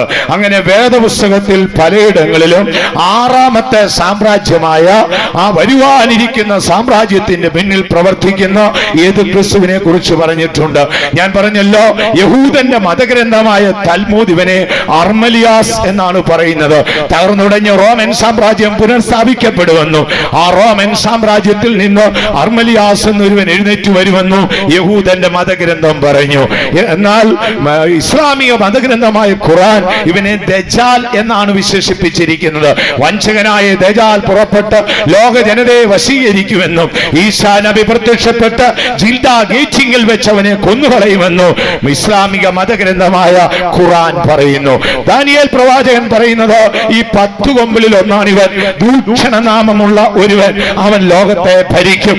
അവനെ 7 വർഷം ഈ ലോകത്തിൽ ഭരിക്കും. എപ്പോഴാണ് അവൻ പ്രത്യക്ഷപ്പെടുന്ന അറിയാമോ? ബൈബിൾ നമ്മൾ പഠിച്ചാൽ എപ്പോഴായിരിക്കും അവൻ വരുന്നത്? ബൈബിൾ വളരെ വ്യക്തമായി എഴുതി. 2 തെസ്സലോനിക്കർ 2-ാം അധ്യായത്തിന്റെ 7-ാം വാക്യത്തിൽ വരുമ്പോൾ തടയുന്നവൻ വഴിയിൽ നിന്ന് നീങ്ങിപ്പോകണം, അപ്പോൾ അധർമ്മമൂർത്തി പ്രത്യക്ഷപ്പെടും. എപ്പോഴായിരിക്കും എതിർ ക്രിസ്തു വരുന്നത്? പലരും വ്യാകുലപ്പെടുകയാണ്. എതിർ ക്രിസ്തു വന്നു തുടങ്ങിയെന്ന് തന്നെ പറഞ്ഞ് നമ്മുടെ ഇടയിൽ വ്യാകുലപ്പെട്ടോടുന്ന അനേകരുണ്ട്. ദൈവത്തിന് മഹത്വം ഉണ്ടാകട്ടെ. ഇല്ല സഹോദരങ്ങളെ, പരിശുദ്ധാത്മാവും ദൈവസഭയും ഭൂമിയിൽ ഇരിക്കുന്നിടത്തോളം കാലം അത് ദൈവം തമ്പുരാൻ അനുവദിക്കത്തില്ല. വായിച്ചാട്ട് 2 തെസ്സലോനിക്കർ 2-ാം അധ്യായം 7-ാം വാക്യം വായിച്ചാട്ട്. അധർമ്മത്തിന്റെ മർമ്മം ഇപ്പോഴേ വ്യാപരിക്കുന്നു. അധർമ്മത്തിന്റെ മർമ്മം ഇപ്പോഴേ വ്യാപരിക്കുന്നു. ഇതുവരെ തടുക്കുന്നവൻ വഴിയിൽ നിന്നും ഇതുവരെയും തടയുന്നവൻ വഴിയിൽ നിന്ന് മാറിപ്പോയിട്ടില്ല. അടുത്തത്, അപ്പോൾ അധർമ്മമൂർത്തി വെളിപ്പെട്ടു വരും. ദൈവത്തിന് മഹത്വം ഉണ്ടാകട്ടെ. ആരോ ഒരുവൻ അധർമ്മമൂർത്തിയെ തടഞ്ഞിരിക്കുക. ദൈവസഭയും പരിശുദ്ധാത്മാവും ഭൂമിയിൽ ഉള്ളിടത്തോളം കാലം അധർമ്മമൂർത്തിയുടെ ഭരണം ദൈവം തമ്പുരാൻ ലോകത്തിൽ അനുവദിക്കത്തില്ല. ഇന്ന് രാത്രിയിൽ യേശു വന്ന് വിശുദ്ധന്മാർ എടുക്കപ്പെട്ട് കൃപയുടെ വാതിലടയുകയും പരിശുദ്ധാത്മാവും സഭയും എടുക്കപ്പെട്ട ശേഷം ഭൂമിയിൽ 6-ാമത്തെ സാമ്രാജ്യം സ്ഥാപിക്കപ്പെടും. അത് തകർന്നുടഞ്ഞതും വീണ്ടും പുനഃസ്ഥാപിക്കപ്പെടുന്നതുമായിരിക്കും. അവർക്കിടയിൽ ആഗോള വ്യാപകമായി 10 യൂണിയനുകൾ രൂപപ്പെടുകയും അവർക്കിടയിൽ നിന്ന് ദജാൽ അല്ലെങ്കിൽ അർമലിയാസ്, ബൈബിൾ ഭാഷയിൽ അധർമ്മമൂർത്തിയായവൻ എഴുന്നേറ്റ് വരും. അവൻ എത്ര വർഷം ഭരിക്കുമെന്നാണ് ബൈബിൾ പറയുന്നത്? കേവലം 7 വർഷക്കാലം അവൻ ലോകത്തെ ഭരിക്കും. അവന്റെ ഭരണ സ്വാധീനത്തെ കുറിച്ച് നമുക്ക് ചിന്തിക്കാം. എല്ലാ തുറകളിലും അവന് സ്വാധീനം ഉണ്ടായിരിക്കും. വെളിപ്പാട് പുസ്തകം 6-ാം അധ്യായത്തിന്റെ 1-ാം വാക്യത്തിൽ യോഹന്നാൻ അവനെ കാണുമ്പോൾ പറയുന്നത്, വെള്ളക്കുതിരപ്പുറത്ത് ഒരുവൻ വരുന്നു, അവന്റെ കയ്യിൽ വില്ലുണ്ട്, പക്ഷേ അവന്റെ കയ്യിൽ അമ്പില്ല. ഒന്ന് വായിച്ചാട്ട്. കുഞ്ഞാട് മുദ്രകളിൽ ഒന്ന് പൊട്ടിച്ചപ്പോൾ നീ വരിക എന്ന് 4 ജീവികളിൽ ഒന്ന് ഇടിമുഴക്കം പോലെ പറയുന്നത് ഞാൻ കേട്ടു. അപ്പോൾ ഞാൻ ഒരു വെള്ളക്കുതിരയെ കണ്ടു, അതിന്മേൽ ഇരിക്കുന്നവന്റെ കയ്യിൽ ഒരു വില്ലുണ്ട്. ദൈവത്തിന് മഹത്വം ഉണ്ടാകട്ടെ. ഇവിടെ വെളിപ്പാട് പുസ്തകത്തിൽ യോഹന്നാൻ കാണുന്ന ആ ദൈവീക ദർശനത്തില് വെള്ളക്കുതിരപ്പുറത്തൊരുവൻ വരുന്നു, വില്ലുണ്ട് കയ്യിൽ, പക്ഷേ അവന്റെ കയ്യിൽ അമ്പില്ല. മാനവരാശിയോട് സമാധാനം പ്രഖ്യാപിച്ചുകൊണ്ടായിരിക്കും അവൻ വരുന്നത്. അവന്റെ ഭരണകാലഘട്ടം കേവലം 7 വർഷമാണ്. അവൻ ഭരിക്കുമ്പോൾ അവനോടുകൂടെ സഹഭരണകർത്താക്കന്മാരായി 3 പേരെ ബൈബിൾ പറയുന്നുണ്ട്. വെളിപ്പാട് പുസ്തകം 12-ാം അധ്യായത്തിലേക്ക് വരുമ്പോൾ പ്രധാന ദൂതനായ മീഖായേലിന്റെ വെട്ടറ്റ് ഭൂമിയിൽ വീണുപോയ മഹാസർപ്പം. ദൈവത്തിന് മഹത്വം ഉണ്ടാകട്ടെ. ഇവിടെ ഈ ചാർട്ടിന്റെ ഈ ഭാഗത്ത് ഒരു പടം കൊടുത്തിരിക്കുന്നു. വെളിപ്പാട് പുസ്തകം 12-ാം അധ്യായത്തിൽ വരുമ്പോൾ സ്വർഗത്തിൽ പിന്നെ വലിയൊരു യുദ്ധം ഞാൻ കണ്ടു. പ്രധാന ദൂതനായ മീഖായേലിന്റെ വെട്ടറ്റ് തീനിറമുള്ള മഹാസർപ്പം ഭൂമിയിൽ വീണു. കർത്താവായ യേശു വന്ന് വിശുദ്ധന്മാർ എടുക്കപ്പെട്ട ശേഷം ലോകത്തെ ആഗോള വ്യാപകമായി ഭരിപ്പാൻ എഴുന്നേറ്റ് വരുന്ന സാമ്രാജ്യ ശക്തിയുടെ പിന്നിലുള്ള എതിർ ക്രിസ്തുവിനോടുകൂടെയുള്ള സഹഭരണകർത്താക്കന്മാർ 3 പേരായിരിക്കും. ഈ ചാർട്ടിന്റെ ഈ ഭാഗം കൊടുത്തിരിക്കുന്നു. 1, സമുദ്രത്തിൽ നിന്ന് കയറി വന്ന സിംഹത്തിന്റെ തലയും കരടിയുടെ കാലും പുള്ളിപ്പുലിയുടെ ശരീരമുള്ള തകർന്നുടഞ്ഞ സാമ്രാജ്യത്തിന്റെ പുനഃസ്ഥാപനമായ ഒരു മൃഗം. 2ാമത് തീനിറമുള്ള മഹാസർപ്പം. വെളിപ്പാട് പുസ്തകം 12-ാം അധ്യായത്തിൽ പ്രധാന ദൂതന്റെ വെട്ടേറ്റ് വീണ് ഭൂമിയിൽ നിലംപതിച്ചുപോയ സാത്താന്യ ശക്തി. 3ാമത് വെളിപ്പാട് പുസ്തകം 13-ാം അധ്യായത്തിലേക്ക് വരുമ്പോൾ 13-ന്റെ 11-ൽ വെളിപ്പാട് 12-ന്റെ 7 തുടങ്ങിയുള്ള 9 വരെയുള്ള വാക്യങ്ങളിൽ തീനിറമുള്ള മഹാസർപ്പത്തെ കുറിച്ചും വെളിപ്പാട് പുസ്തകം 13-ാം അധ്യായത്തിന്റെ 11-ാം വാക്യത്തില് അവിടെ പറയുന്നു, ഞാൻ നോക്കിക്കൊണ്ടിരിക്കുമ്പോൾ ഒരു മൃഗം വരുന്നു, കരയിൽ നിന്നൊരു മൃഗം വരുന്നു, അവനെ കണ്ടാൽ കുഞ്ഞാട് പോലെ ഇരിക്കും, എന്നാൽ അവൻ മഹാസർപ്പം പോലെ സംസാരിച്ചു. ഒരുവൻ ആകാശത്തു നിന്ന് വെട്ടേറ്റ് വീണവനും മറ്റൊരുവൻ സമുദ്രത്തിൽ നിന്ന് കയറി വന്നവനും ഇനി ഒരുവൻ ഭൂമിയിൽ നിന്ന് വരുന്നവനാണ്. ഒരുവൻ സാത്താന്യ ശക്തിയും മറ്റൊരുവൻ ലോക സാമ്രാജ്യവും, ഇനി മറ്റൊരുവൻ ഒരു മത നേതാവുമായിരിക്കും. ഇങ്ങനെ 3 പേർ ചേർന്നാണ് 7 വർഷക്കാലം ഭൂമിയെ അടക്കി വാഴാൻ പോകുന്നത്. തകർന്നുടഞ്ഞ സാമ്രാജ്യം എഴുന്നേറ്റ് വരും. ഇതുപോലെ ആകാശത്തുനിന്ന് വെട്ടേറ്റ് മഹാസ്ഥീനറമുള്ള മഹാസർപ്പം ഭൂമിയിൽ വീഴും. മൂന്നാമതായി ലോകത്തിൽ ഇന്ന് പ്രശസ്തമായുള്ള ഒരു മത നേതാവും എഴുന്നേറ്റ് വരും. വെളിപ്പാട് പുസ്തകം 13:11 വായിച്ചാട്ട് അവിടെ പറയുന്നു, ഞാൻ നോക്കിക്കൊണ്ടിരിക്കുമ്പോൾ കുഞ്ഞാട് പോലൊരു മൃഗം, കണ്ടാൽ യേശുവിനെ പോലെ ഇരിക്കും, പക്ഷേ മഹാസർപ്പം എന്ന വണ്ണം സംസാരിച്ചു. വായിച്ചാട്ട് പെട്ടെന്ന്. മറ്റൊരു മൃഗം ഭൂമിയിൽ നിന്ന് കയറുന്നത് ഞാൻ കണ്ടു. അതിന് കുഞ്ഞാടിനുള്ളതുപോലെ 2 കൊമ്പുണ്ടായിരുന്നു. കുഞ്ഞാടിനുള്ളതുപോലെ 2 കൊമ്പുണ്ട്. അത് ഭൂമിയിൽ നിന്ന് കയറി വന്നതാണ്. വെളിപ്പാട് പുസ്തകം 13 നാം കണ്ടത് സമുദ്രത്തിൽ നിന്ന് കയറി വന്ന മൃഗമാണ്. ഒരു മൃഗം സമുദ്രത്തിൽ നിന്ന് കയറുന്നു, മറ്റൊരു സർപ്പം ആകാശത്ത് നിന്ന് വെട്ടേറ്റ് വീഴുന്നു, ഇനിയൊരുവൻ ഭൂമിയിൽ നിന്ന് കയറി വരുന്നു.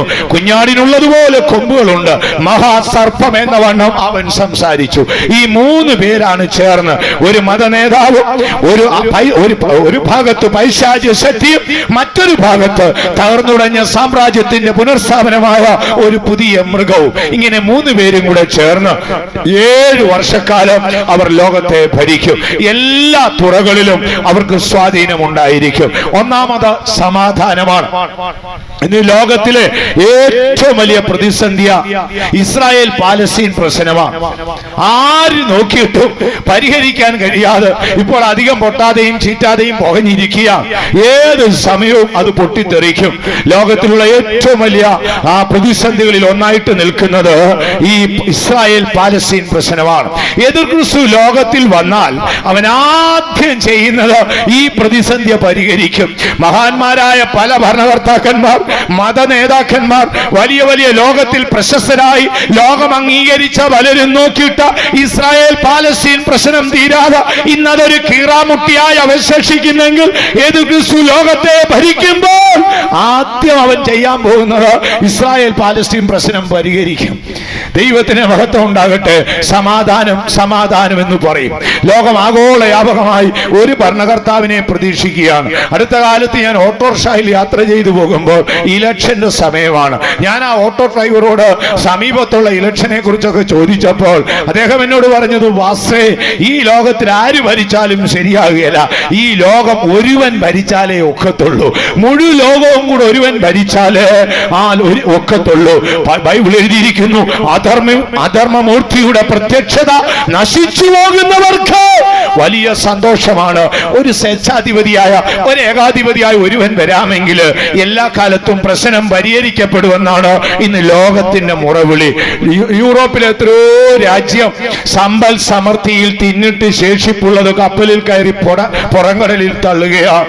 ആഫ്രിക്കയിൽ എത്രയോ ഇടങ്ങളിൽ ഓരോ സംഘടനകൾ, സമാധാന സംഘടനകളും റെഡ് ക്രോസ് സംഘടനകളും ഒക്കെ എറിഞ്ഞു കൊടുക്കുന്ന ചോറും പൊരി തിന്ന് അല്ലെങ്കിൽ മണ്ണ് കാർന്ന് തിന്ന് മനുഷ്യൻ ദാരിദ്ര്യപ്പെടുകയാണ്. അദ്ദേഹമാണ് എന്നോട് പറഞ്ഞത്, ഇതെല്ലാം ഒരാൾ ഭരിക്കാമെങ്കിൽ അമേരിക്കയുടെ സമൃദ്ധി എടുത്ത് ആഫ്രിക്കയുടെ ദാരിദ്ര്യം നിരത്താമെന്ന്.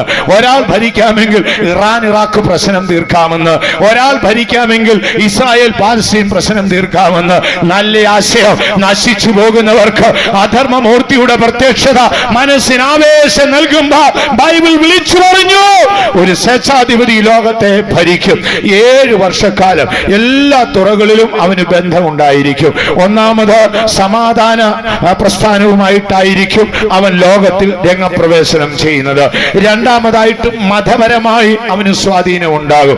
2 തെസ്സലോനിക്കർ 2-ാം അധ്യായത്തിന്റെ 4-ാം വാക്യത്തിൽ വരുമ്പോൾ അവിടെ പൗലോസ് പറയുന്നു, അവൻ ദൈവത്തിന്റെ ആലയത്തിൽ ഇരുന്ന് വിശുദ്ധമായതിലൊക്കെയും അവൻ അധികാരം കാണിക്കും. ഒന്ന് വായിച്ചാട്ട്, പെട്ടെന്ന് വായിച്ചു.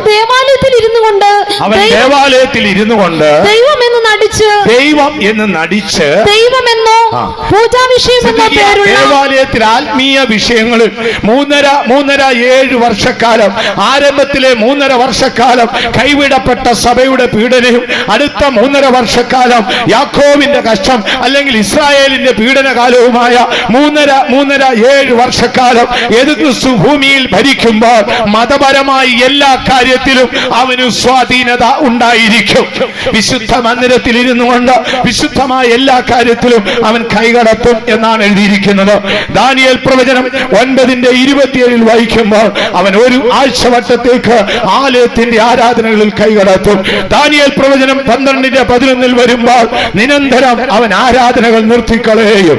മത്തായിയുടെ സുവിശേഷം 24:25 വരുമ്പോൾ യേശു പറയാണ്, ദാനിയേൽ പറഞ്ഞതുപോലെ മ്ലേച്ഛ വിഗ്രഹം വിശുദ്ധ സ്ഥലത്ത് നിൽക്കും. വെളിപ്പാട് പുസ്തകം 11:1 തുടങ്ങിയുള്ള വാക്യങ്ങൾ വായിക്കുമ്പോൾ അവൻ വിശുദ്ധ മന്ദിരത്തെ 42 മാസം ചവിട്ടി മെതിക്കും. എല്ലാം വിശദമായി ചിന്തിപ്പാൻ സമയം പോരാ.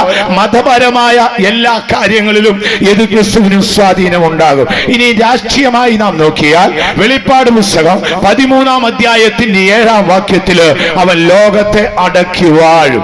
രാഷ്ട്രീയ സ്വാധീനം അവനുണ്ടായിരിക്കും. ഇനി സാമ്പത്തിക രംഗങ്ങളിലേക്ക് വന്ന് നോക്കിയാൽ വെളിപ്പാട് പുസ്തകം 13-ാം അധ്യായത്തിന്റെ 17-ാം വാക്യത്തിൽ പറയുന്നു, വാങ്ങാനും വിൽക്കാനും ധനവാനും ദരിദ്രനും എല്ലാം അവന്റെ അനുവാദം വേണം. സാമ്പത്തിക രംഗങ്ങളിലായാലും മതപരമായ രംഗങ്ങളിലായാലും ഏതൊരു തുറകളിലായാലും എല്ലാ കാലത്തും ബൈബിൾ പറയുന്നു എതിർ ക്രിസ്തുവിന് സ്വാധീനം ഉണ്ടാകും. വിശുദ്ധ തിരുവെഴുത്തിലേക്ക് നമ്മുടെ ശ്രദ്ധ കൊണ്ടുവരുമ്പോൾ അടുത്തതായിട്ട് ബൈബിൾ നാം നോക്കിയാൽ ഈ എതിർ ക്രിസ്തുവിനെ ഈ ഡബ്ല്യുമായിട്ട് വലിയ ബന്ധമുണ്ട്. ഇംഗ്ലീഷ് അക്ഷരമാലയിലെ ഡബ്ല്യു, ഇവിടെ ഈ ചാറ്റിന്റെ ഈ ഭാഗത്ത് അതിന്റെ ഒരു പടം കൊടുത്തിട്ടുണ്ട്. എല്ലാം വിശദമായി നമുക്ക് ചിന്തിച്ചു പോകാൻ സമയം പോരാ സഹോദരങ്ങളെ. നമുക്കതിന്റെ ചുരുക്കമായി ചിന്തിക്കാം. ഇവിടെ കൊടുത്തിരിക്കുന്നു, ഇവിടെ ഒരു 10 കൊമ്പുകൾ നിൽക്കുന്നു. എഴുന്നേറ്റ് വരാനിരിക്കുന്ന 10 രാജാക്കന്മാർ, അവർക്കിടയിൽ നിന്ന് ദൂഷണനാമം ഒരുവനുണ്ട്, അവനാണ് എതിർ ക്രിസ്തു.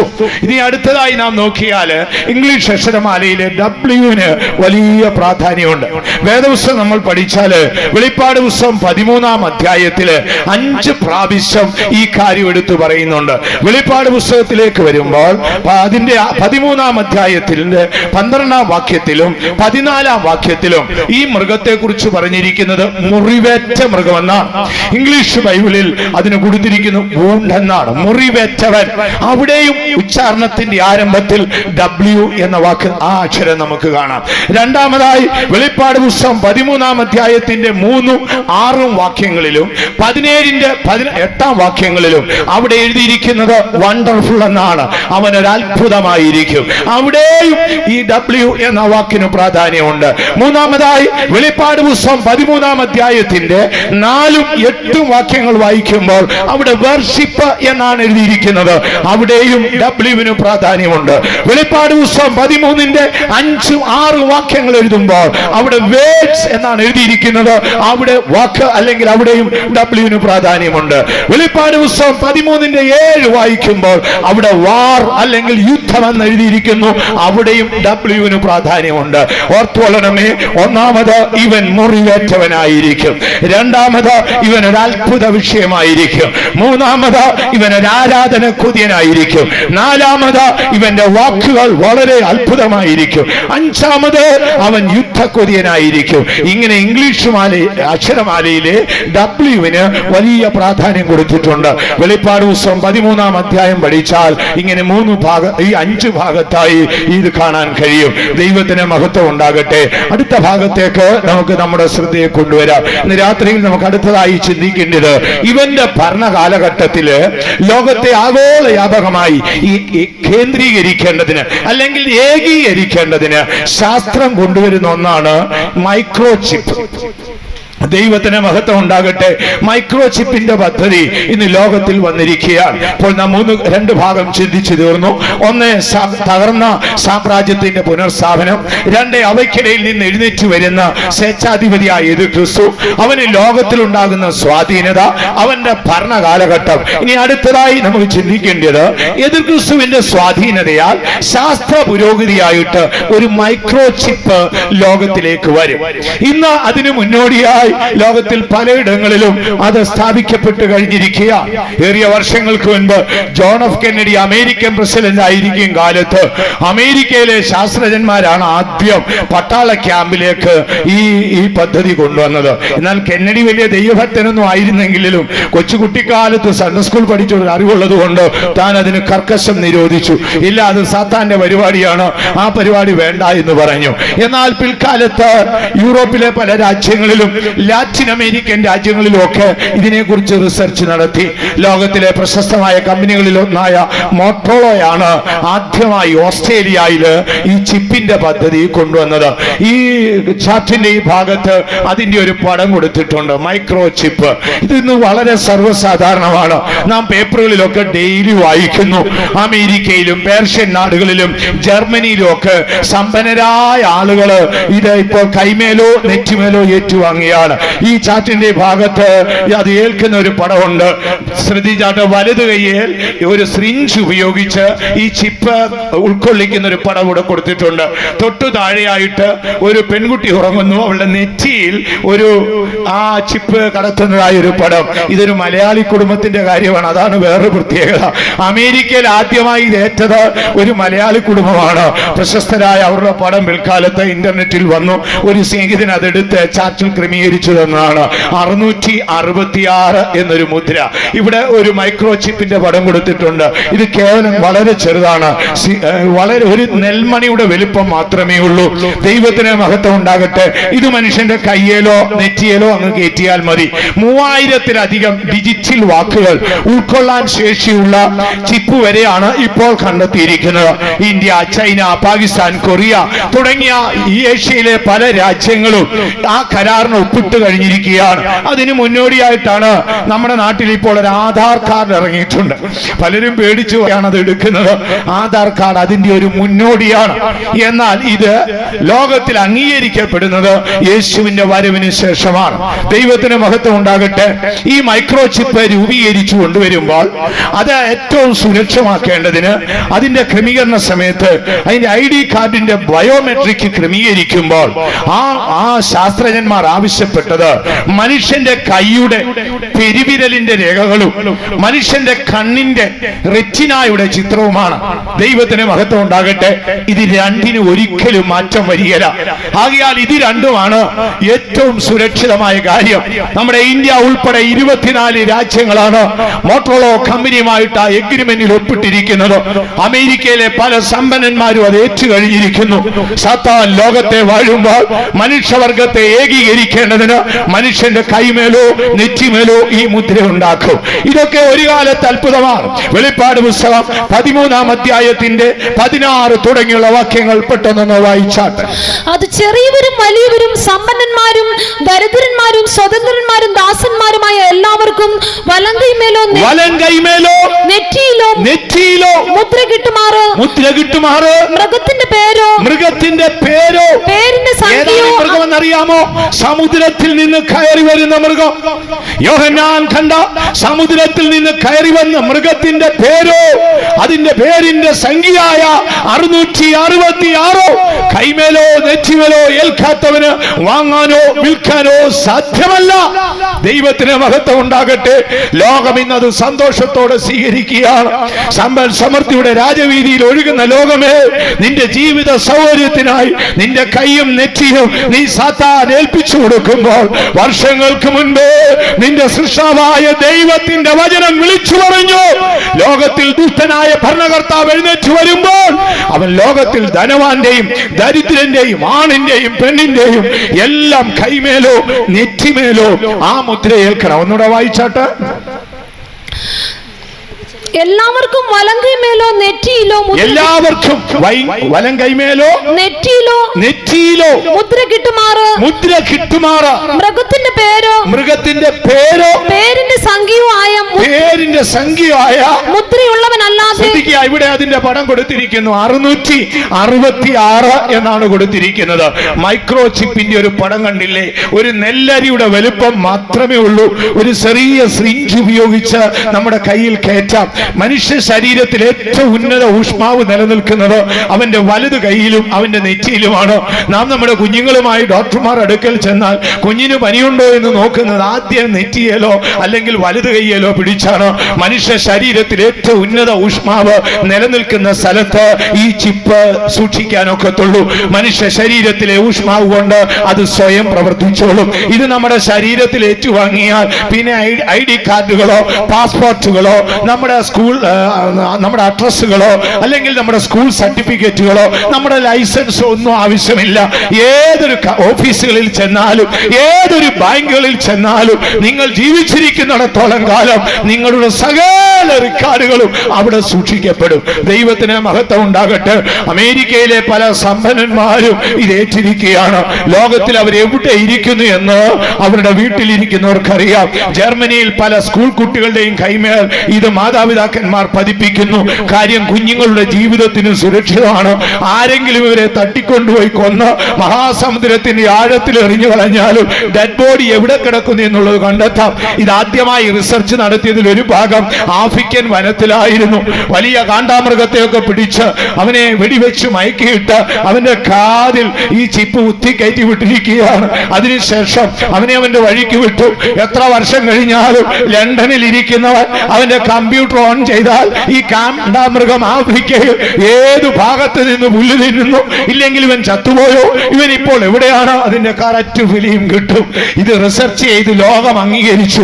അധികം വൈകും മുമ്പ് മനുഷ്യന്റെ കൈമേലോ നെറ്റിമേലോ ഈ സംഖ്യ ഏൽക്കുവാൻ സാത്താൻ മനുഷ്യനെ പ്രേരിപ്പിച്ചുകൊണ്ടിരിക്കും. അവിടെ കൊടുത്തിരിക്കുന്നത് 666. ഞാൻ പറഞ്ഞല്ലോ, ഭാരതം അംഗീകരിച്ച ആധാർ കാർഡ് അതിനൊരു മുന്നോടിയാണ്. പക്ഷേ ഇപ്പോൾ ആ കാർഡ് ഏത് ക്രിസ്തുവിന്റെ ഈ സംഖ്യ എന്ന് നമുക്കൊരിക്കലും പറയാൻ സാധ്യമല്ല. ഓർത്തുകൊള്ളണം, ഇപ്പോൾ നമ്മുടെ മക്കൾ കിട്ടുന്ന ആധാർ കാർഡിൽ 16 അക്കമുള്ള സംഖ്യയാണ് കിട്ടുന്നത്.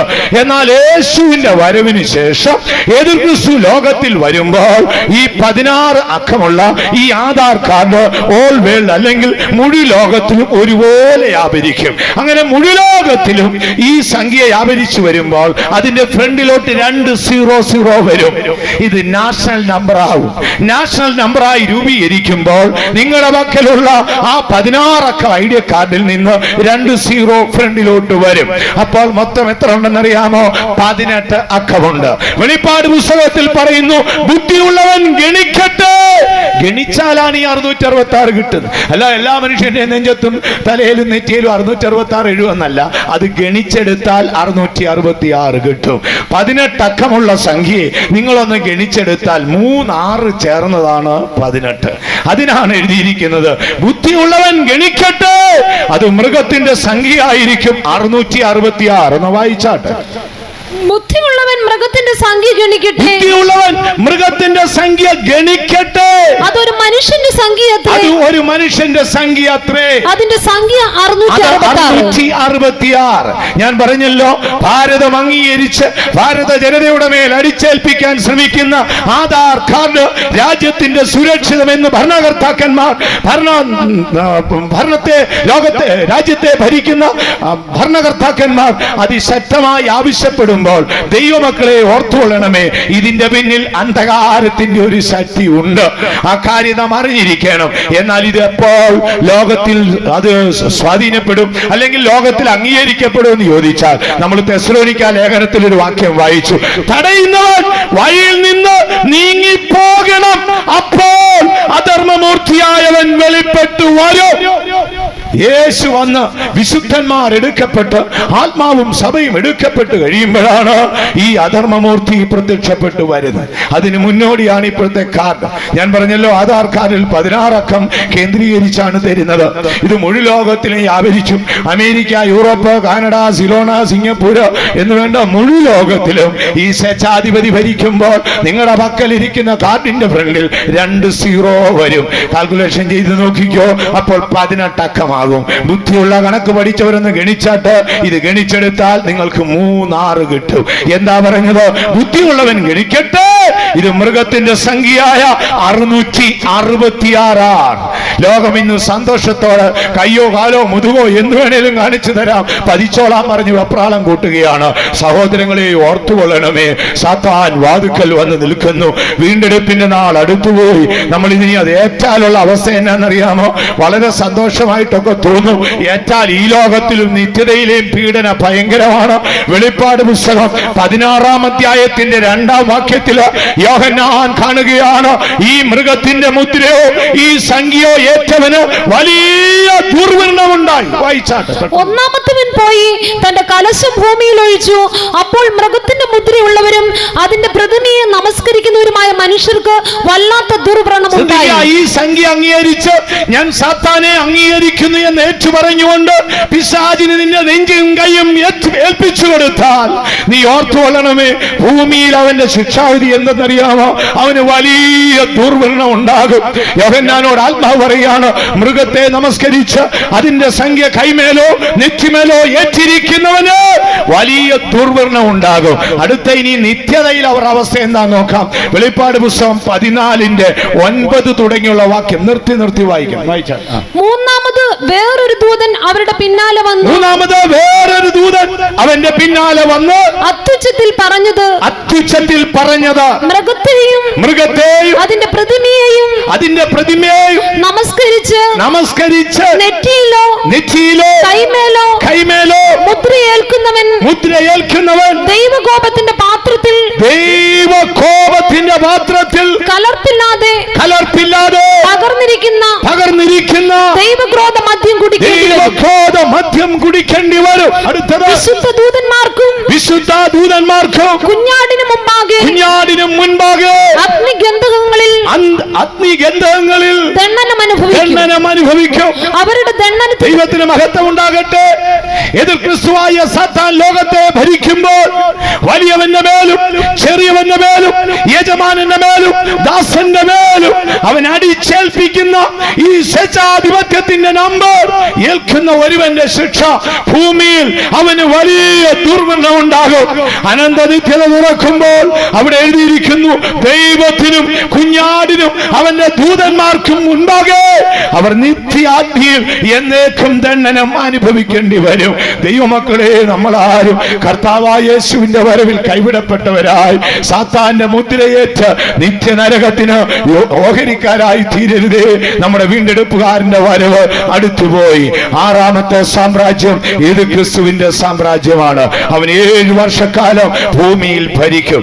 അവനോടുകൂടെ ആഗോളവ്യാപകമായ സകല രാജ്യങ്ങളും 10 യൂണിയനായി ചേർന്ന് ഭരണം നടത്തും. അവർക്കിടയിൽ നിന്ന് സ്വേച്ഛാധിപതിയായ ഒരു എതിർ ക്രിസ്തു എഴുന്നേറ്റ് വരും. അവൻ ക്രൂരതയോടെ ദുഷ്ടതയോടെ ജനത്തെ വശീകരിക്കും. അവൻ എല്ലാ തുറകളിലും സ്വാധീനമുണ്ടായിരിക്കും.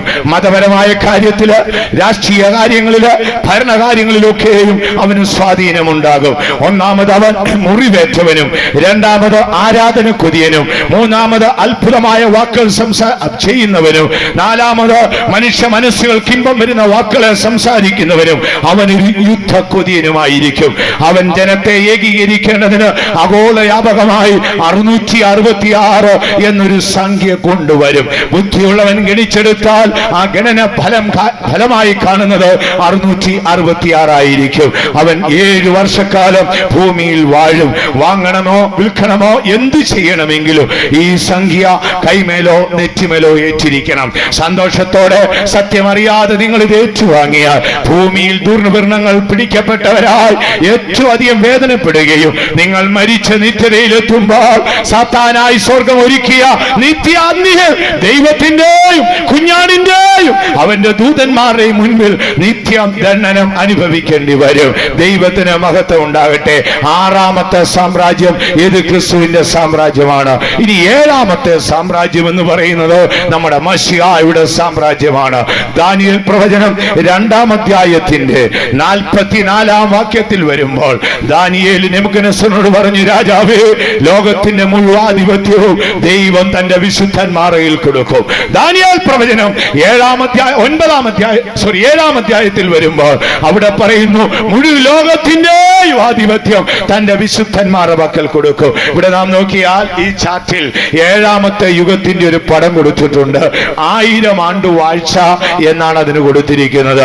അതാണ് ലോകത്തിൽ വാഴുന്ന 7ാമത്തെ സാമ്രാജ്യം. ആ സാമ്രാജ്യത്തില് മശിഹ രാജാവായിരിക്കും. ഗബ്രിയേൽ മറിയത്തോട് പറഞ്ഞത്, അവന്റെ അപ്പനായ ദാവീദിന്റെ സിംഹാസനം ഞാൻ അവന് കൊടുക്കും, അവൻ ആ സിംഹാസനത്തിൽ ഇരിക്കും, ഇസ്രായേലിലെ 12 ഗോത്രങ്ങളെയും അവൻ ഭരിക്കും. ബൈബിളിൽ ഇങ്ങനെ എഴുതിയിരിക്കുന്നു, 1-ാം പുനരുദ്ധാനത്തിൽ പങ്കുള്ളവൻ ഭാഗ്യവാനും വിശുദ്ധനുമാകുന്നു, അവൻ ഉയർത്തു വന്നു യേശുവിനോട് കൂടെ 1000 ആണ്ട് ഭൂമിയിൽ വാഴും. മശിഹ തന്റെ രാജ്യത്വം ഭൂമിയിൽ സ്ഥാപിക്കും. യെശയ്യാ പ്രവാചകൻ പറഞ്ഞിരിക്കുന്നത്, ഒരു രാജാവ് നീതിയോടെ വാഴും, അവന്റെ പ്രഭുക്കന്മാർ ന്യായത്തോടെ ഭരണം നടത്തും. സമുദ്രം വെള്ളം കൊണ്ട് നിറഞ്ഞിരിക്കുമ്പോൾ യഹോവയുടെ പരിജ്ഞാനം കൊണ്ട് ഭൂമി നിറഞ്ഞു നിൽക്കും. ഏദൻ പർദീസയുടെ ശേഷിപ്പായി 1000 ആണ്ട് വാഴ്ച ഭൂമിയിൽ ഉണ്ടായിരിക്കും. യേശു രാജാവായിരിക്കും. പ്രജകൾ ആരാണെന്നറിയാമോ? വേദപുസ്തകം നമ്മൾ പഠിച്ചാൽ ആ പ്രജകളെ 3 ഭാഗമായി തിരിച്ചു പഠിക്കാം. ഒന്നാമത് 1-ാം പുനരുദ്ധാനത്തിൽ പങ്കുള്ള ഭാഗ്യവാന്മാരും വിശുദ്ധന്മാരും. വെളിപ്പാട് പുസ്തകം 20-ാം അധ്യായത്തിൽ വരുമ്പോൾ നമുക്കത് കാണാൻ കഴിയും. രണ്ടാമത് ആരെന്ന് ചോദിച്ചാൽ, വെളിപ്പാട് പുസ്തകം 7-ാം അധ്യായത്തിൽ വരുമ്പോൾ ഇസ്രായേലിലെ 12 ഗോത്രങ്ങളിൽ നിന്ന് മുദ്രയിട്ടെടുത്തിരിക്കുന്ന 1,44,000 യഹൂദന്മാർ. എന്താണ് ഗബ്രിയേൽ പറഞ്ഞത്? ഇവന്റെ അപ്പനായ ദാവീദിന്റെ സിംഹാസനം ഇവന് കൊടുക്കും, ഇവൻ ഇസ്രായേലിലെ 12 ഗോത്രങ്ങളെ ഭരിക്കും. പ്രവചനത്തിന്റെ നിവർത്തി എന്ന വണ്ണം 1000 ആണ്ട് വാഴ്ചയിലേക്ക് 1,44,000 ഇസ്രായേലിനെ 12 ഗോത്രങ്ങളിൽ നിന്ന് തെരഞ്ഞെടുക്കും. മൂന്നാമതായി പുറം ജാതികളായി കുറച്ചു പേരുണ്ട്. പ്രവാചകനായ സക്കറിയാവ് പറയുകയാണ്, അന്നാളിൽ അവർ നിന്നോട്, യഹോവ നിങ്ങളോടുകൂടെ ഉണ്ട്, ഞങ്ങൾ നിങ്ങളോടുകൂടെ വരുന്നു എന്ന് പറഞ്ഞ് ഒരു യഹൂദന്റെ വസ്ത്രാഗ്രഹത്തിൽ 10 ജാതികൾ പിടിക്കും. 1,44,000 യഹൂദന്റെ വസ്ത്രാഗ്രഹത്തിലെ 10 ജാതികൾ വീതം ഏതാണ്ട് 1,45,00,000 പുറം ജാതികളും 1-ാം പുനരുദ്ധാനത്തിൽ പങ്കുപ്രാപിച്ച വിശുദ്ധന്മാരും ഇസ്രായേലിലെ 12 ഗോത്രത്തിൽ നിന്ന് 1,44,000 ഇസ്രായേൽ ജാതികളും ചേർന്നാണ് ഈ 1000 ആണ്ട് വാഴ്ച നടക്കുന്നത്. 1000 ആണ്ട് വാഴ്ചയ്ക്ക് മുൻപായി ഒരു വലിയ ന്യായവിധി നടക്കും. നാളെ രാത്രിയിൽ ദൈവം അനുവദിച്ചാൽ നമുക്ക് ആ ഭാഗം ചിന്തിക്കാം. ഇന്ന് രാത്രിയിൽ നാം ചിന്തിച്ചത് തകർന്ന സാമ്രാജ്യത്തിന്റെ മടങ്ങി വരവാണ്. അടുത്തതായി ലോകത്തെ അടക്കി വാഴുവാൻ എഴുന്നേറ്റ് വരുന്ന സ്വേച്ഛാധിപതിയായ ഒരു എതിർ ക്രിസ്തു ഉണ്ട്. മാത്രമല്ല അവന്റെ ഭരണതന്ത്രങ്ങളിൽ ഒന്നായ 666 എന്ന സംഖ്യ മാനവരാശിയുടെ മേൽ അടിച്ചേൽപ്പിക്കുവാൻ ശാസ്ത്രം ഇന്ന് ഒരുങ്ങിക്കൊണ്ടിരിക്കുന്നു. മശിഹ പറഞ്ഞ വാക്കേതെന്നറിയാമോ? ഇതൊക്കെ കാണുമ്പോൾ നിങ്ങളുടെ വീണ്ടെടുപ്പ് അടുത്തു എന്നറിഞ്ഞ് നിങ്ങൾ തലകളെ ഉയർത്തിക്കൊള്ളുവേൻ. യൂറോപ്യൻ കോമൺ മാർക്കറ്റ് രൂപീകരിക്കപ്പെടുന്നു. വൻ രാഷ്ട്രങ്ങളെല്ലാം തകർന്നുടയുന്നു. ഏറ്റവും ചെറിയവനെ ദൈവം ഉയർത്തി വലിയവനാക്കുന്നു. നോക്കുവീൻ, മൈക്രോ ചിപ്പിന്റെ പ്രാധാന്യം ലോകത്തിലേക്ക് അണപൊട്ടി ഒഴുകുന്നു. ലോക ജനത സന്തോഷത്തോടെ അതിനെ സ്വീകരിക്കുന്നു. അടുത്ത കാലത്തെ മലയാള മനോരമയിൽ നിങ്ങൾ കണ്ടില്ലേ, ലോകത്തിലെ വൻകിട രാഷ്ട്രങ്ങളെല്ലാം ആ സംഖ്യ ഏറ്റുവാങ്ങാൻ ഒരുക്കമായി. നമ്മുടെ ഇന്ത്യ ഉൾപ്പെടെ 24 രാജ്യങ്ങളാണ് ആ കമ്പനിയോട് എഗ്രിമെന്റ് ചെയ്തിരിക്കുന്നത്. ഇന്ത്യൻ ജനങ്ങൾക്ക് മുഴുവൻ കൈമേലോ നെറ്റിമേലോ ഈ മുദ്ര കൊടുക്കണം. അതിന്റെ മുന്നോടിയാണ് ആധാർ കാർഡ് ക്രമീകരിക്കുന്നത്. ഓസ്ട്രേലിയയിലെ മോട്ടോറോള കമ്പനി ഈ ചിപ്പിന്റെ ക്രമീകരണം കൊണ്ടുവന്നപ്പോൾ അവർ ആവശ്യപ്പെട്ടെന്നറിയാമോ? ഐ സ്കാൻ ആണ്. നമ്മുടെ കണ്ണ് സ്കാൻ ചെയ്ത് അതിന്റെ റെറ്റിനായുടെ ഫിലിമും നമ്മുടെ കൈയുടെ രേഖകളുമാണ് ആവശ്യം. എന്തൊരു അത്ഭുതമാണെന്ന് നോക്കിക്കൊള്ളണമേ. അത് തന്നെയാണ് ഈ ആധാർ കാർഡിന് ആവശ്യപ്പെട്ടിരിക്കുന്നത്. ഇന്ന് അത് എതിർ ക്രിസ്തുവിന്റെന്ന് പറയാൻ സാധ്യമല്ല. എന്നാൽ മശിഹ മടങ്ങി വന്ന ശേഷം ഇതിന്റെ പിന്നിലായിരിക്കും സാത്താൻ പ്രവർത്തിക്കുന്നത്. ഇപ്പോഴുള്ള ആധാർ കാർഡുകളിൽ കേവലം 16 അക്കമെങ്കിൽ മുഴുവൻ ലോകത്തിന്റെയും ആധിപത്യം സാത്താൻ ഏറ്റുവാങ്ങുമ്പോൾ അത് ഓൾ വേൾഡ് അല്ലെങ്കിൽ ഇന്റർനാഷണൽ ആയി തീരുമ്പോൾ അതിന്റെ ഫ്രണ്ടിൽ 2 0 വരും. മൊത്തം 18 അക്കം. ബുദ്ധിയുള്ളവൻ ഗണിക്കട്ടെ. ഗണിച്ചു കിട്ടുമ്പോൾ 666. കൈമേലോ നെറ്റിമേലോ മുദ്രയേറ്റ് ജീവിതം സുരക്ഷിതമാണെന്ന് കരുതരുത്. ഈ മുദ്രയേൽക്കുന്നവന് വലിയ പീഡനം ഉണ്ടാകും, ദുർവ്രണം ഉണ്ടാകും. നിത്യതയിലെത്തുമ്പോൾ പിശാചിനോടുകൂടെ ഒരിക്കലും അന്തമില്ലാത്ത നിത്യതീപ്പൊയ്കയിൽ അവൻ എറിയപ്പെടും. ആകയാൽ പ്രിയ ദൈവമക്കളെ, നാം ഒരു അവസാന നാളുകളിലെത്തി. പ്രവചനങ്ങളെല്ലാം നിറവേറി ചരിത്രത്തിന് സാക്ഷിയായി നിൽക്കുന്നു. നമുക്ക് നമ്മുടെ കണ്ണുകൾ അടയ്ക്കാം. ഇതൊക്കെയും കാണുമ്പോൾ നമ്മുടെ വീണ്ടെടുപ്പ് അടുത്തു എന്നറിഞ്ഞ് നമുക്ക് നമ്മുടെ തലകളെ ഉയർത്താം. ഇതൊക്കെയും അറിയുമ്പോൾ രക്ഷകന്റെ വരവടുത്തു എന്നറിഞ്ഞ് ആകാംക്ഷയോടെ നമുക്ക് ഒരുങ്ങാം. കണ്ണുകൾ അടച്ചാട്ട് പരിശുദ്ധാത്മാവിന് ഹൃദയങ്ങളെ ഏൽപ്പിച്ചു കൊടുത്താട്ട്. പ്രിയ ദൈവമക്കളെ, ഒരുപക്ഷെ നിങ്ങൾ ഈ പങ്കെടുത്ത മീറ്റിംഗും ഈ കേട്ട ദൈവവചനവും അവസാനമായി ആത്മാവ് നമ്മോട് പറയുന്നതായിരിക്കാം. നാം ഒരു അവസാന നിമിഷത്തിലേക്ക് എത്തിയിരിക്കുന്നു. പ്രവാചകന്മാരുടെ പ്രവചനങ്ങളെല്ലാം നിറവേറി ലോകത്തിൽ അത് ചരിത്രത്തിന് സാക്ഷിയായി തീരുന്നു. പ്രിയ ദൈവ വൈതലേ, കണ്ണുകൾ അടയ്ക്കാം. കർത്താവിന്റെ പാദപീഠത്തിലേക്ക് നമുക്ക് പോകാം. രക്ഷക, നീ ഇങ്ങനെ ഒരു സാഹചര്യം എനിക്ക് ഒരുക്കി തന്നല്ലോ. കഴിഞ്ഞ കാലങ്ങളിൽ ഞാൻ തികച്ചും അലസനായി പോയിട്ടുണ്ട്. എന്റെ കുറവുകളെ ക്ഷമിക്കണമേ. നിന്റെ ആത്മാവിന്റെ ഹൃദയത്തെ ഉണർത്തണമേ. നിന്റെ വരവെനിക്ക് കണിയായി തീരരുത്. കാഹളം ധരിക്കും, മരിച്ചവരാക്ഷരായി ഉയർക്കും, ജീവിച്ചിരിക്കുന്നവർ രൂപാന്തരപ്പെടുമ്പോൾ നിന്റെ കൃപയാലും നിന്റെ കരുണയാലും നിന്റെ ദയാലും നിന്നെ എതിരേൽപ്പാൻ നീ എന്നെ ഒരുക്കണമേ. നമുക്ക് ദൈവത്തോട് പ്രാർത്ഥിക്കാം. ഈ വചനങ്ങളാൽ ദൈവം നമ്മെ അനുഗ്രഹിക്കട്ടെ.